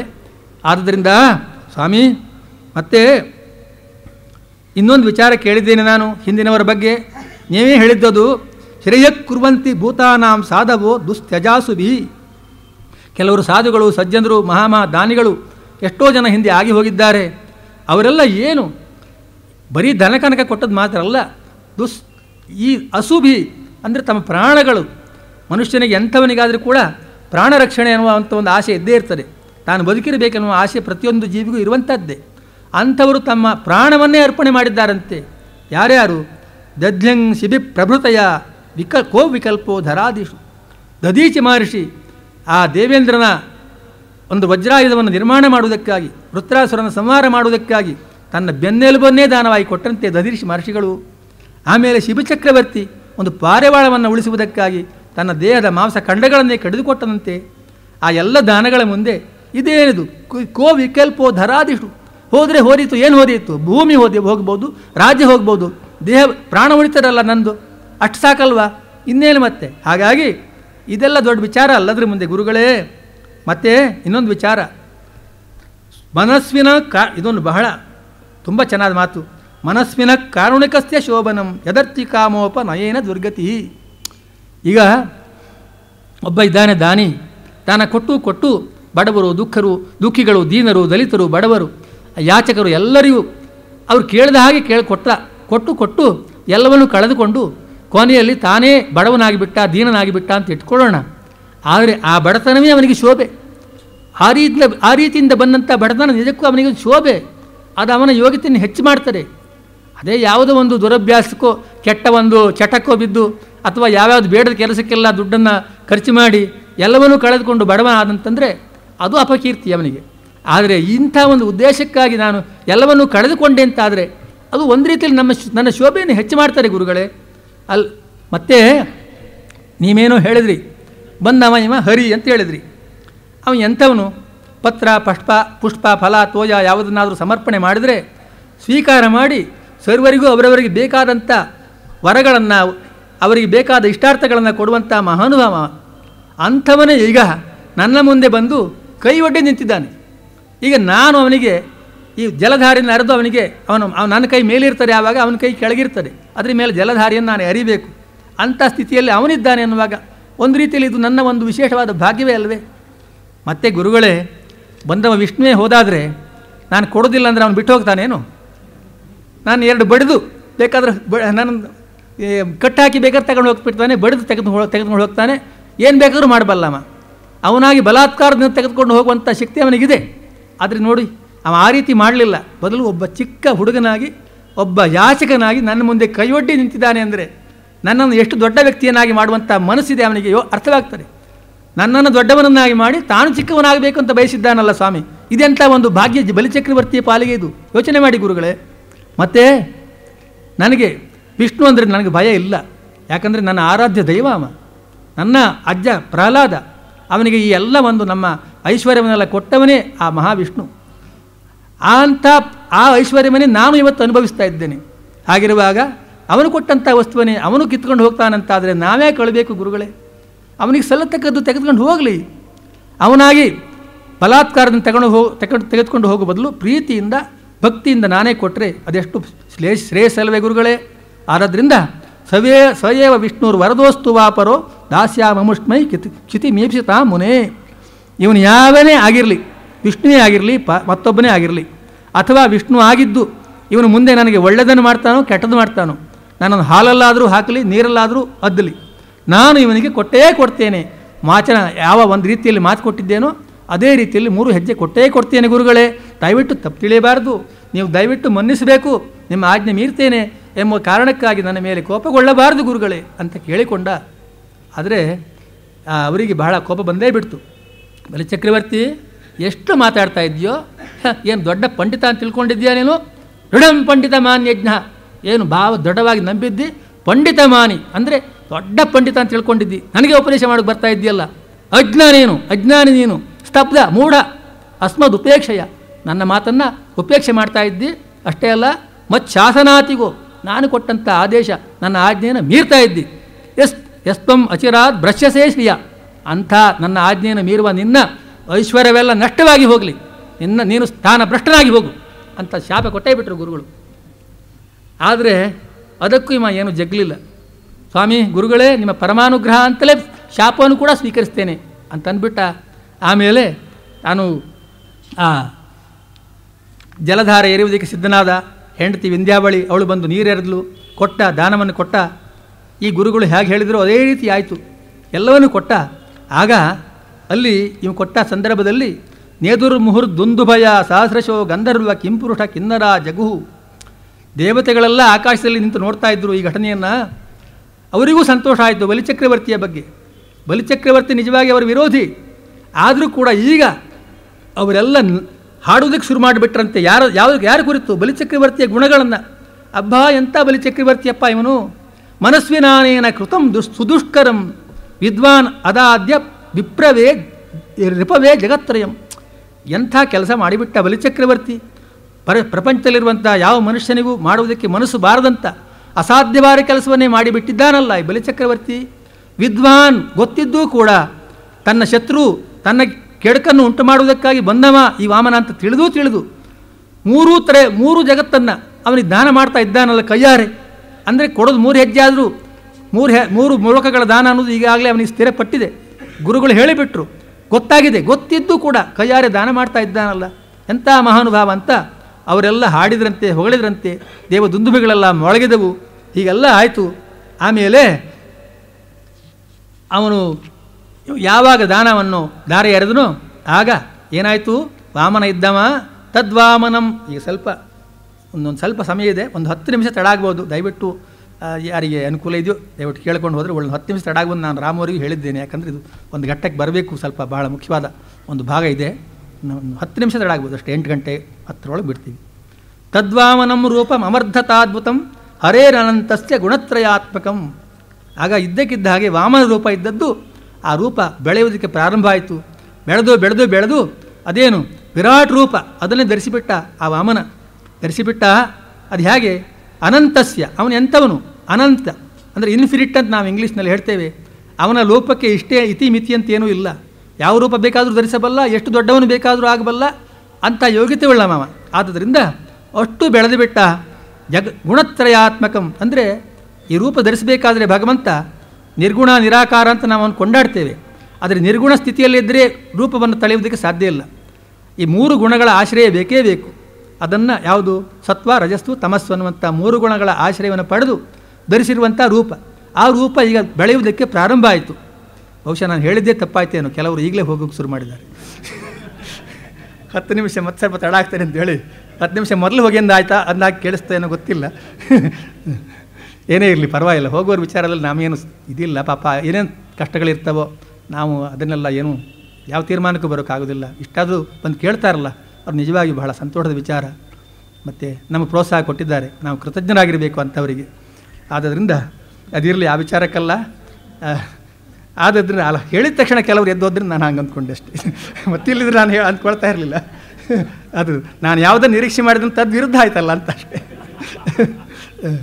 ಇರಲಿ, ಅದಿರಲಿ. ಆಮೇಲೆ ಹೀಗೆ ಬೆಳೆಯುವುದಕ್ಕೆ ಪ್ರಾರಂಭ ಆಯಿತು. ಆಮೇಲೆ ಬೆಳೆದು ಆಮೇಲೆ ಏನು ಮಾಡ್ದ?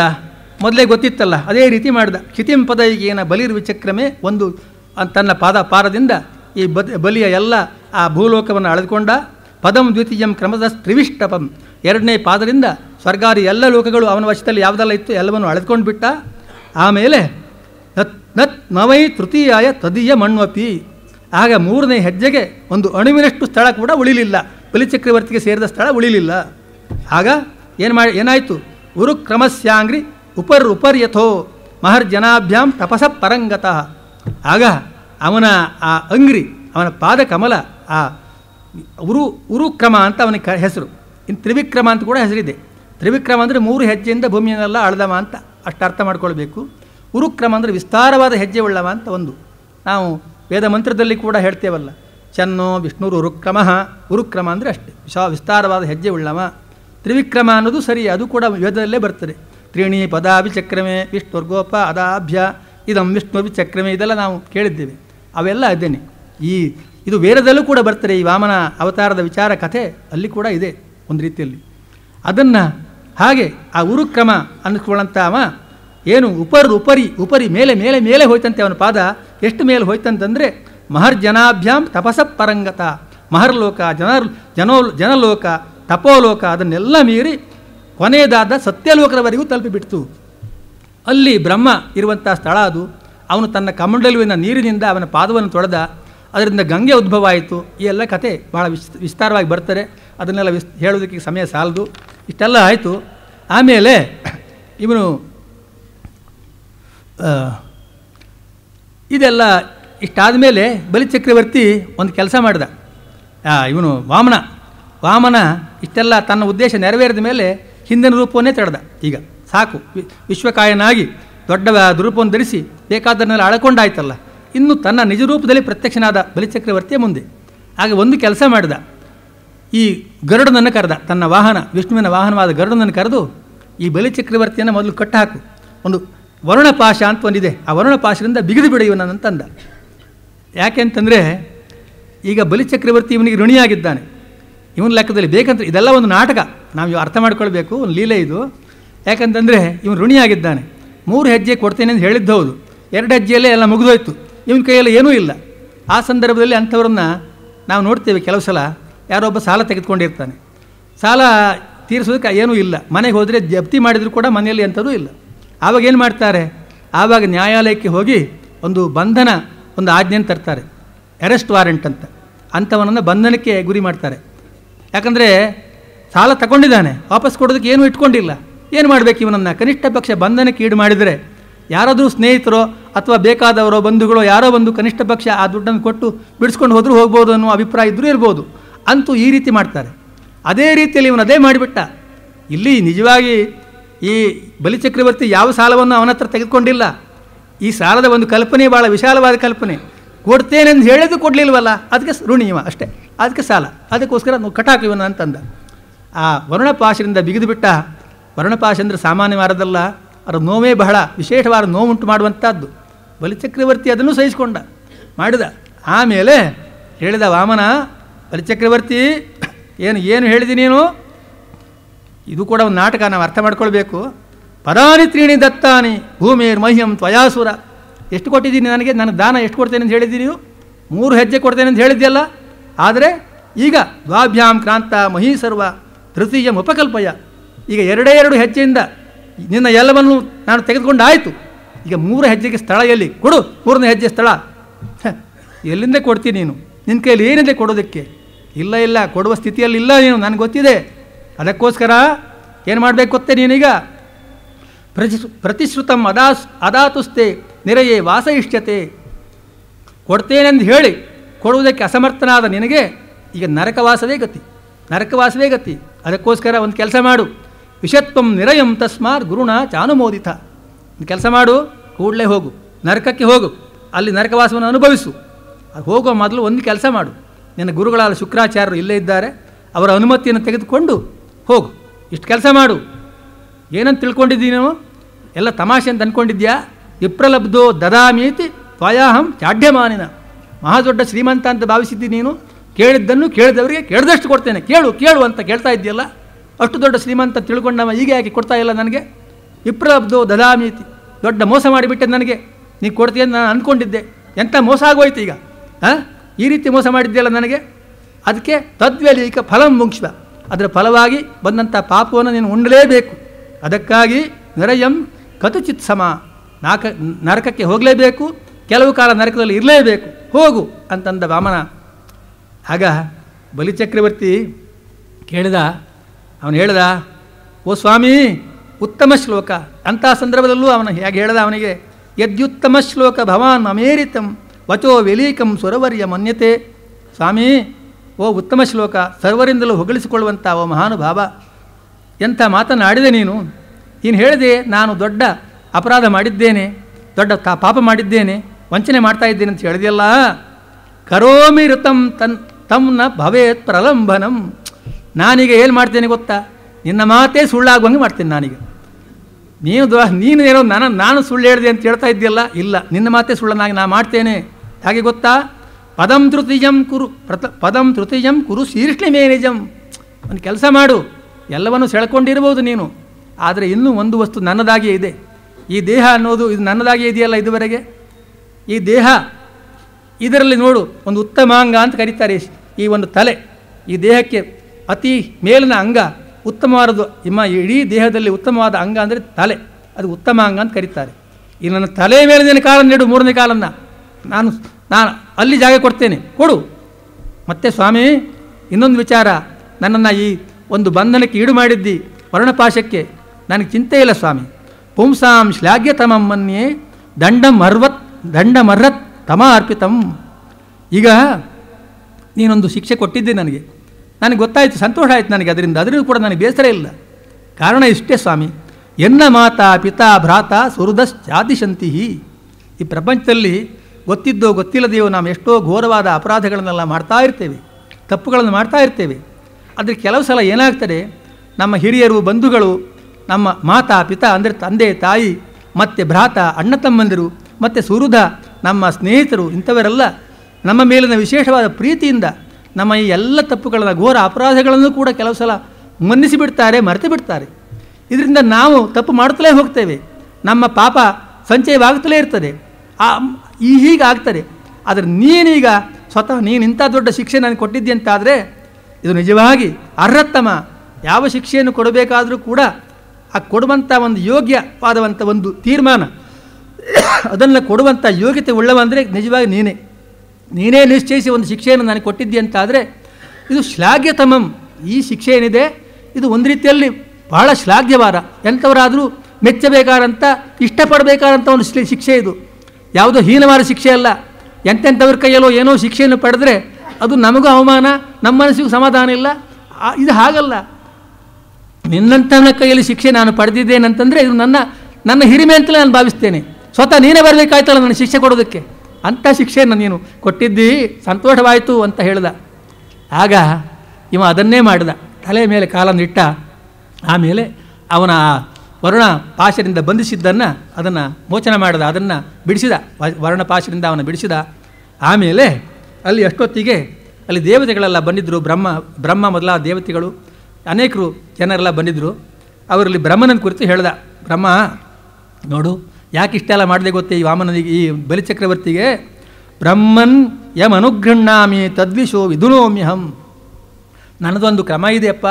ಈ ಪ್ರಪಂಚದಲ್ಲಿ ಯಾವನನ್ನಾದರೂ ಅನುಗ್ರಹಿಸಬೇಕು, ಪೂರ್ಣ ರೀತಿಯಲ್ಲಿ ಅವನಿಗೆ ಅನುಗ್ರಹ ಮಾಡಬೇಕು ಅಂತ ನನ್ನ ಮನಸ್ಸಿಗೆ ಬಂತು ಅಂತಾದರೆ ಮೊದಲು ಅವನ ಹತ್ರ ಇರುವಂಥ ಐಶ್ವರ್ಯವನ್ನೆಲ್ಲ ನಾನು ಸೆಳೆದುಕೊಳ್ತೇನೆ. ಕಾರಣ ಏನಂತಂದರೆ, ಯನ್ಮಧ ಪುರುಷಸ್ತಬ್ಧೋ ಲೋಕಂ ಮಾಂ ಚಾವಮನ್ಯತೆ. ಈ ಒಂದು ಐಶ್ವರ್ಯ ಇದ್ದರೆ ಕೆಲವು ಮನುಷ್ಯರಿಗೆ ಮದ ಅಂತ ಬರ್ತದೆ. ಆ ಮದದ ಫಲವಾಗಿ ಅವರು ಮೂಢರಾಗಿ ಬಿಡ್ತಾರೆ. ಲೋಕಂ ಮಾಂಚ ಅವಮನ್ಯತೆ, ನನ್ನನ್ನೂ ತಿರಸ್ಕರಿಸ್ತಾರೆ, ನನಗೂ ಅವಮಾನ ಮಾಡುವ ರೀತಿಯಲ್ಲಿ ನಡ್ಕೊಳ್ತಾರೆ, ಲೋಕವನ್ನೂ ತಿರಸ್ಕರಿಸ್ತಾರೆ ಅಂತ ಒಂದು ಮದ ಬಂದುಬಿಡ್ತಾರೆ ಅವರಿಗೆ. ಅದರಿಂದ ಅವರು ಉದ್ಧಾರ ಆಗುವುದಿಲ್ಲ. ಹಾಗಾಗಿ ಅಹಂಕಾರ, ಈ ಮದ ಹೋಗಬೇಕಾದ್ರೆ ಒಂದು ಸಲ ಅಂಥವರಿಗೆ ನಾವು ಅವರಿಗೆ ಕೊಟ್ಟಂಥ ಐಶ್ವರ್ಯವನ್ನು ಒಂದು ಸಲ ತಿಳ್ಕೊಳ್ಬೇಕು. ಆಗ ಅವರಿಗೆ ಗೊತ್ತಾಗ್ತಾರೆ ತಮ್ಮ ಇತಿಮಿತಿಗಳು ಏನು ಅಂತ. ಇವ ಬಲಿಚಕ್ರವರ್ತಿ ಮಹಾ ಶ್ರೇಷ್ಠ ಉದಾತ್ತ ಗುಣವುಳ್ಳವ, ಮಹಾಭಕ್ತ, ಎಲ್ಲ ಸರಿ. ಸ್ವಲ್ಪ ಅಹಂಕಾರ ಇತ್ತು, ನಾನು ಏನು ಬೇಕಾದರೂ ಮಾಡಬಲ್ಲೆ, ಏನು ಬೇಕಾದ್ರೂ ಕೊಡಬಲ್ಲೆ, ದೊಡ್ಡ ದಾನಿ, ಎಲ್ಲ ನನ್ನ ವಶದಲ್ಲಿದೆ ಅಂತ. ಅದಕ್ಕೋಸ್ಕರವೇ ಇದನ್ನು ಮಾಡಬೇಕಾಯ್ತು ನಾನು ಇಷ್ಟೆಲ್ಲ. ಮತ್ತೆ ಯಾಕೆ ಬಂಧನಕ್ಕೆ ಅವನಿಗೆ ಈಡು ಮಾಡಿದೆ ಅಂತಂದರೆ, ತಾನು ಏನು ಬೇಕಾದರೂ ಮಾಡಬಲ್ಲೆ ಅನ್ನುವಂಥ ಸ್ವತಂತ್ರ ಅನ್ನುವ ರೀತಿಯಲ್ಲಿ ಮಾತಾಡಿ ಭಾವನೆ ಇಟ್ಕೊಂಡಿದ್ನಲ್ಲ, ಅದು ತಪ್ಪು, ಸುಳ್ಳು ಅಂತ ತೋರಿಸ್ಕೊಳ್ಳೋದಕ್ಕೋಸ್ಕರ ಇಷ್ಟು ಮಾಡಿದೆ. ಆದರೆ ಇಷ್ಟೆಲ್ಲ ಮಾಡಿದ ಮೇಲೆ ಈಗೇನು ಮಾಡಬೇಕು ಗೊತ್ತೇ ಇವನಿಗೆ? ಗುರುಣ ಭರ್ಚಿತ ಶಬ್ದೋ ಜಹೌ ಸತ್ಯಂ ನಸುವ್ರತ. ಎಂಥ ಮಹಾನುಭಾವ ನೋಡಿವ. ಗುರುಗಳು ಶಾಪ ಕೊಟ್ಟರು, ಹೆದರಿಸಿದರು, ಅಷ್ಟು ಮಾಡಿದರೂ ಇವನೇನು ತನ್ನ ವೃತ್ತವನ್ನು ಬಿಡಲಿಲ್ಲ. ಮತ್ತು ನಾನು ಛಲೈರುಕ್ತೋ ಮಯಾಧರ್ಮೋ ನಾಯಂ ತ್ಯಜಿತ್ ಸತ್ಯವಾಗ್. ನಾನು ಕೂಡ ಮೋಸ ಮಾಡಿದೆ ಇವನಿಗೆ, ಸುಳ್ಳೇ ಹೇಳಿಬಿಟ್ಟೆ. ನಾನು ವಾಮನ ಅಂತ ಯಾರೋ ಸಾಮಾನ್ಯ ಒಂದು ರೂಪ ಧರಿಸ್ಕೊಂಡು ಹೋಗಿ ಎಲ್ಲ ಮೋಸ ಮಾಡಿದೆ. ಅಷ್ಟು ಮಾಡಿದ್ರು ಇವನು ಕೋಪ ಮಾಡಲಿಲ್ವಲ್ಲ, ಎಂಥ ಮಹಾನುಭಾವ. ಇಷ್ಟೆಲ್ಲ ಆಗಿ ಇಂಥ ಒಂದು ಕಾರ್ಯವನ್ನು ಮಾಡದೆ ಇವನಿಗೆ ಸರಿಯಾದ ಫಲವನ್ನು ಕೊಡಬೇಕೇ ಬೇಡವೆ ನಾನು? ಅದಕ್ಕೋಸ್ಕರ ಇವನಿಗೆ ಏನು ಮಾಡಬೇಕಂತ ಕೊಡ್ತೇನೆ ಗೊತ್ತೇ? ಏಷಮೇ ಪ್ರಾಪಿತ ಸ್ಥಾನಂ ದುಷ್ಪ್ರಾಪ ರಮರೈರಪಿ. ದೇವತೆಗಳಿಗೂ ಸಿಗಲಾರದಂಥ ಒಂದು ಶ್ರೇಷ್ಠವಾದ ಸ್ಥಾನವನ್ನು ಇವನಿಗೆ ಕೊಡ್ತೇನೆ. ಈಗಲೇ ಅವನು ಪಡೆದಾಯಿತು, ಅರ್ಹತೆ ಗಳಿಸಿ ಆಯ್ತಮ್ಮ. ಏನು ಗೊತ್ತೇ? ಸಾವರ್ಣೇರ್ ಅಂತರಸ್ಯಾಯಂ ಭವಿತೇಂದ್ರೋ ಮದಾಶ್ರಯ. ಈಗ ಇವನೊಂದು ಸಂಕಲ್ಪ ಮಾಡಿದ್ದ, ಗುರುಗಳ ಒಂದು ಪ್ರೇರಣೆಯಂತೆ 100 ಯಾಗಗಳನ್ನು ಮಾಡಿ ದೇವೇಂದ್ರ ಪದವಿಗೆ ತಾನು ಅರ್ಹನಾಗಬೇಕು ಅಂತ ಗುರುಗಳ ಬೋಧನೆ ಅದರ ಪ್ರಕಾರ ನಡ್ಕೊಳ್ತಾ ಇದ್ದ. ಅವನ ಸಂಕಲ್ಪ ಸುಳ್ಳಾಗಬಾರ್ದು, ನನ್ನ ಭಕ್ತಾಮ. ಅದಕ್ಕೋಸ್ಕರ ಒಂದು ಕೆಲಸ ಮಾಡ್ತೇನೆ. 99 ಯಾಗ ಮುಗಿಸಿ ಆಗಿದೆ, 100ನೇ ಯಾಗ ಅರ್ಧದಲ್ಲಿ ನಿಂತಿದೆ. ಈಗ ಆ ಯಾಗವನ್ನು ಇವನ ಗುರುಗಳಾದ ಶುಕ್ರಾಚಾರ್ಯರ ಮೂಲಕ ಅದನ್ನು ಸಂಪೂರ್ಣಗೊಳಿಸ್ತೇನೆ. ಆವಾಗ ಇವನಿಗೂ ಕೂಡ ದೇವೇಂದ್ರನಾಗುವಂಥ ಯೋಗ್ಯತೆ ಬರ್ತದೆ. ಆದರೆ ಈ ಮನ್ವಂತರದಲ್ಲಿ ಇವನಿಗೆ ದೇವೇಂದ್ರನಾಗುವುದಕ್ಕೆ ಸಾಧ್ಯವಿಲ್ಲ. ಯಾಕಂದರೆ ಇರುವುದು ಒಂದೇ ಸ್ಥಾನ, ಇಬ್ಬರಿಗೆ ಹಾಕಿ ಕೊಡಲಿ ಅದನ್ನು. ಒಬ್ಬ ಇದ್ದಾನೆ, ಪುರಂದರ ಅನ್ನುವಂಥ ಒಬ್ಬ ಇಂದ್ರ ಈಗಾಗಲೇ ಇದ್ದಾನೆ. ಆದ್ದರಿಂದ ಅದು ಅವನದ್ದಾಗ್ತದೆ. ಆದರೆ ಮುಂದೆ ಬರುವಂಥ ಸಾವರ್ಣಿ ಮನ್ವಂತರದಲ್ಲಿ ಇವನಿಗೆ ಇಂದ್ರನ ಸ್ಥಾನ ನಾನು ಕೊಡ್ತೇನೆ. ಆಮೇಲೆ ಅಲ್ಲಿವರೆಗೆ ಎಲ್ಲಿರುವುದು ಇವನು ಅಂತ ಪ್ರಶ್ನೆ. ಅಲ್ಲಿವರೆಗೆ ತಾವತ್ ಸುತಲ ಮಧ್ಯಾಸ್ತಾಂ ವಿಶ್ವಕರ್ಮ ವಿನಿರ್ಮಿತಂ. ಸುತಲ ಲೋಕ ಎನ್ನುವಂಥ ಒಂದು ಲೋಕ ಇದೆ. ಸಾಕ್ಷಾತ್ ದೇವಶಿಲ್ಪಿಯಾದಂಥ ವಿಶ್ವಕರ್ಮನೇ ಅದನ್ನು ನಿರ್ಮಾಣ ಮಾಡಿದ್ದಾನೆ. ಮಹಾ ಸ್ವರ್ಗಕ್ಕಿಂತಲೂ ಶ್ರೇಷ್ಠವಾದ ಸ್ಥಾನ ಅದು, ಅತ್ಯಂತ ಸುಖದಾಯಕವಾದ ಸ್ಥಾನ. ಅಲ್ಲಿ ಆದಿ ವ್ಯಾಧಿ ಎನ್ನಾಧಯೋ ವ್ಯಾಧಯಶ್ಚ ಇವೆಲ್ಲ ಯಾವುದೂ ಇಲ್ಲ, ಆದಿ ವ್ಯಾಧಿ ಯಾವ ಬಾಧೆಯೂ ಇಲ್ಲಂಥ ಒಂದು ಸ್ಥಾನ. ದೇವತೆಗಳಿಗೂ ಕೂಡ ಅಲಭ್ಯವಾದಂಥ ಸ್ಥಾನ. ಅಂಥ ಸ್ಥಳದಲ್ಲಿ ಇವನಲ್ಲಿ ಅದನ್ನು ಆಳಿಕೊಂಡು ಇವನಲ್ಲಿರಲಿ. ನಮ್ಮಲ್ಲಿ ಸಾಮಾನ್ಯ ಒಂದು ಮಾತಿದೆ, ಬಲಿಚಕ್ರವರ್ತಿಯನ್ನು ಪಾತಾಳಕ್ಕೆ ತುಳಿದ. ಇದು ಇಲ್ಲ, ಭಾಗವತದಲ್ಲಿ ಇಲ್ಲವೇ ಇಲ್ಲ. ಬರೀ ತಲೆ ತೋರಿಸಿದ, ಮೆಟ್ಟಿದ ಅಷ್ಟೇ ಹೊರತು, ಕಾಲನ್ನು ಇಟ್ಟ ಹೊರತು ತುಳಿದದಲ್ಲ. ಸುತಲ ಲೋಕಕ್ಕೆ ಅವನು ಕಳಿಸಿಕೊಟ್ಟ. ಅವನಿಗೆ ಹೇಳ್ದ ಅಲ್ಲಿ ಇರಲಿ ಅಲ್ಲಿವರೆಗೆ ಅಂಥೇಳಿ. ಆಮೇಲೆ ಅವನು ಕರೆದ, ಬಲಿಚಕ್ರವರ್ತಿ ಹೋಗು, ಆ ಸುತಲ ಲೋಕದಲ್ಲಿ ನೀನು ಇದ್ದುಕೊಂಡಿರು, ನಿಮ್ಮ ಪರಿವಾರದವರನ್ನೆಲ್ಲ ಕರ್ಕೊಂಡು ಸುಖವಾಗಿ ಅಲ್ಲಿರು ಅಂತ ಹೇಳ್ದ. ಆಗ ಬಲಿಚಕ್ರವರ್ತಿಗೆ ಮನಸ್ಸೇ ಇಲ್ಲ ಹೋಗೋದಕ್ಕೆ.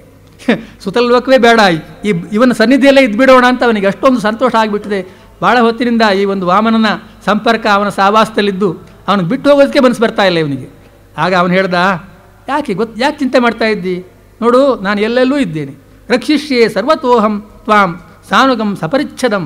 ಎಲ್ಲೆಲ್ಲೂ ಇದ್ದೇನೆ, ಎಲ್ಲೆಲ್ಲೂ ನಿನ್ನ ರಕ್ಷಣೆ ಮಾಡ್ತೇನೆ. ನಾನು ಸುತಲ ಲೋಕದಲ್ಲೂ ನಾನು ಇರ್ತೇನೆ. ಹೇಗೆ ಗೊತ್ತಾ? ಸದಾ ಸನ್ನಿಹಿತಂ ವೀರ ತತ್ರ ಮಾಂ ದ್ರಕ್ಷ್ಯತೆ ಭವಾನ್. ಅಲ್ಲಿ ಕೂಡ ನಾನಲ್ಲಿ ಇರುವುದನ್ನು ನೀನು ಪ್ರತ್ಯಕ್ಷ ದಿನದಿನವೂ ನನ್ನ ದರ್ಶನ ಪಡಿತಿ. ಅಲ್ಲಿ ನಿನ್ನ ಬಾಗಿಲನ್ನು ಕಾದುಕೊಂಡು ನಾನು ಇರ್ತೇನೆ. ಅಲ್ಲಿ ಸದಾಕಾಲ ನಿಮ್ಮವರನ್ನೆಲ್ಲ ರಕ್ಷಣೆ ಮಾಡ್ತಾ ಅಲ್ಲಿ ಇರ್ತೇನೆ, ಚಿಂತೆ ಮಾಡಬೇಡ, ಹೋಗು ಅಂತ ಕಳುಹಿಸಿಕೊಟ್ಟ. ಆಮೇಲೆ ಯಜ್ಞ ಸಮಾಪ್ತಿ ಆಯಿತು, ಅವನು ಹೋದ. ಈ ಕಥೆ ಇಲ್ಲಿಗೆ ಮುಕ್ತಾಯ ಆಯಿತು. ನಮಗೆಲ್ಲ ಗೊತ್ತಿರುವಂಥದ್ದೇ. ಬಹಳ ಒಂದು ಉತ್ತಮವಾದ ಒಂದು ಕಥಾ ಭಾಗ ಇದು. ಇದರಲ್ಲಿ ಎಂಥದ್ದೆಲ್ಲ ನಾವು ನೋಡಿದ್ದೇವೆ, ತತ್ವ ವಿಚಾರ ಎಲ್ಲ ನಾವು ನೋಡಿ ಆಗಿದೆ. ಅದನ್ನು ವಿವರಿಸುವುದಕ್ಕೆ ಅಗತ್ಯವಿಲ್ಲ. ಮತ್ತು ಈ ಒಂದು ಅವತಾರದ ವೈಶಿಷ್ಟ್ಯ ಏನಂತಂದರೆ, ಸಾಮಾನ್ಯ ಹೆಚ್ಚಿನ ಅವತಾರಗಳೆಲ್ಲ ನಾವು ನೋಡ್ತೇವೆ. ಶ್ರೀಕೃಷ್ಣನೇ ಹೇಳ್ತಾನೆ, ಯಾತಕ್ಕೆ ನಾನು ಅವತಾರ ಎತ್ತದೇನೆ ಅಂತಂದರೆ, ಯಾವುದು ಪರಿತ್ರಾಣಾಯ ಸಾಧೂನಾಂ ವಿನಾಶಾಯ ಚ ದುಷ್ಕೃತಾಂ ಧರ್ಮ ಸಂಸ್ಥಾಪನಾರ್ಥಾಯ 3 ವಿಚಾರ ಹೇಳ್ತಾ ಇದ್ದಾನೆ. ಆದರೆ ಇದರಲ್ಲಿ ಆ ದುಷ್ಕೃತ ಅಂದರೆ ಏನು? ಸಾಧುಗಳ ರಕ್ಷಣೆ, ದುಷ್ಟರ ಶಿಕ್ಷಣ, ಅವರನ್ನು ಶಿಕ್ಷಿಸುವುದು, ಅಥವಾ ಮತ್ತು 3ನೇದಾಗಿ ಧರ್ಮ ಸಂಸ್ಥಾಪನೆ. ಇಲ್ಲಿ ಶಿಕ್ಷೆ ಅಂದರೆ ನಿಜವಾಗಿ ಶಿಕ್ಷೆ ಏನು ಕೊಡಲೇ ಇಲ್ಲ ಇವನು. ಈ ಬಲಿಚಕ್ರವರ್ತಿನ ಇವ ಸಂಹಾರ ಮಾಡಲಿಲ್ಲ, ಯಾರನ್ನು ರಕ್ತಪಾತವೇ ಇಲ್ಲ ಈ ಒಂದು ಅವತಾರದಲ್ಲಿ, ಯಾರನ್ನೂ ಕೊಲ್ಲಲಿಲ್ಲ ಇವ. ಎಲ್ಲರಿಗೂ ಅನುಗ್ರಹವನ್ನೇ ಮಾಡಿದ. ಈ ಕಡೆ ದೇವತೆಗಳಿಗೂ ಅನುಕೂಲ ಮಾಡಿಕೊಟ್ಟ, ಆ ಕಡೆ ಬಲಿಚಕ್ರವರ್ತಿಗೂ ಅವನಿಗೆ ಒಂದು ಸ್ಥಾನವನ್ನು ಕಲ್ಪಿಸಿಕೊಟ್ಟ, ಅನುಗ್ರಹ ಮಾಡಿದ. ಅಂಥ ಒಂದು ವಿಶೇಷ ಮಂಗಳಕರವಾದಂಥ ಒಂದು ಕಥಾ ಭಾಗ ಇದು ಅವತಾರ.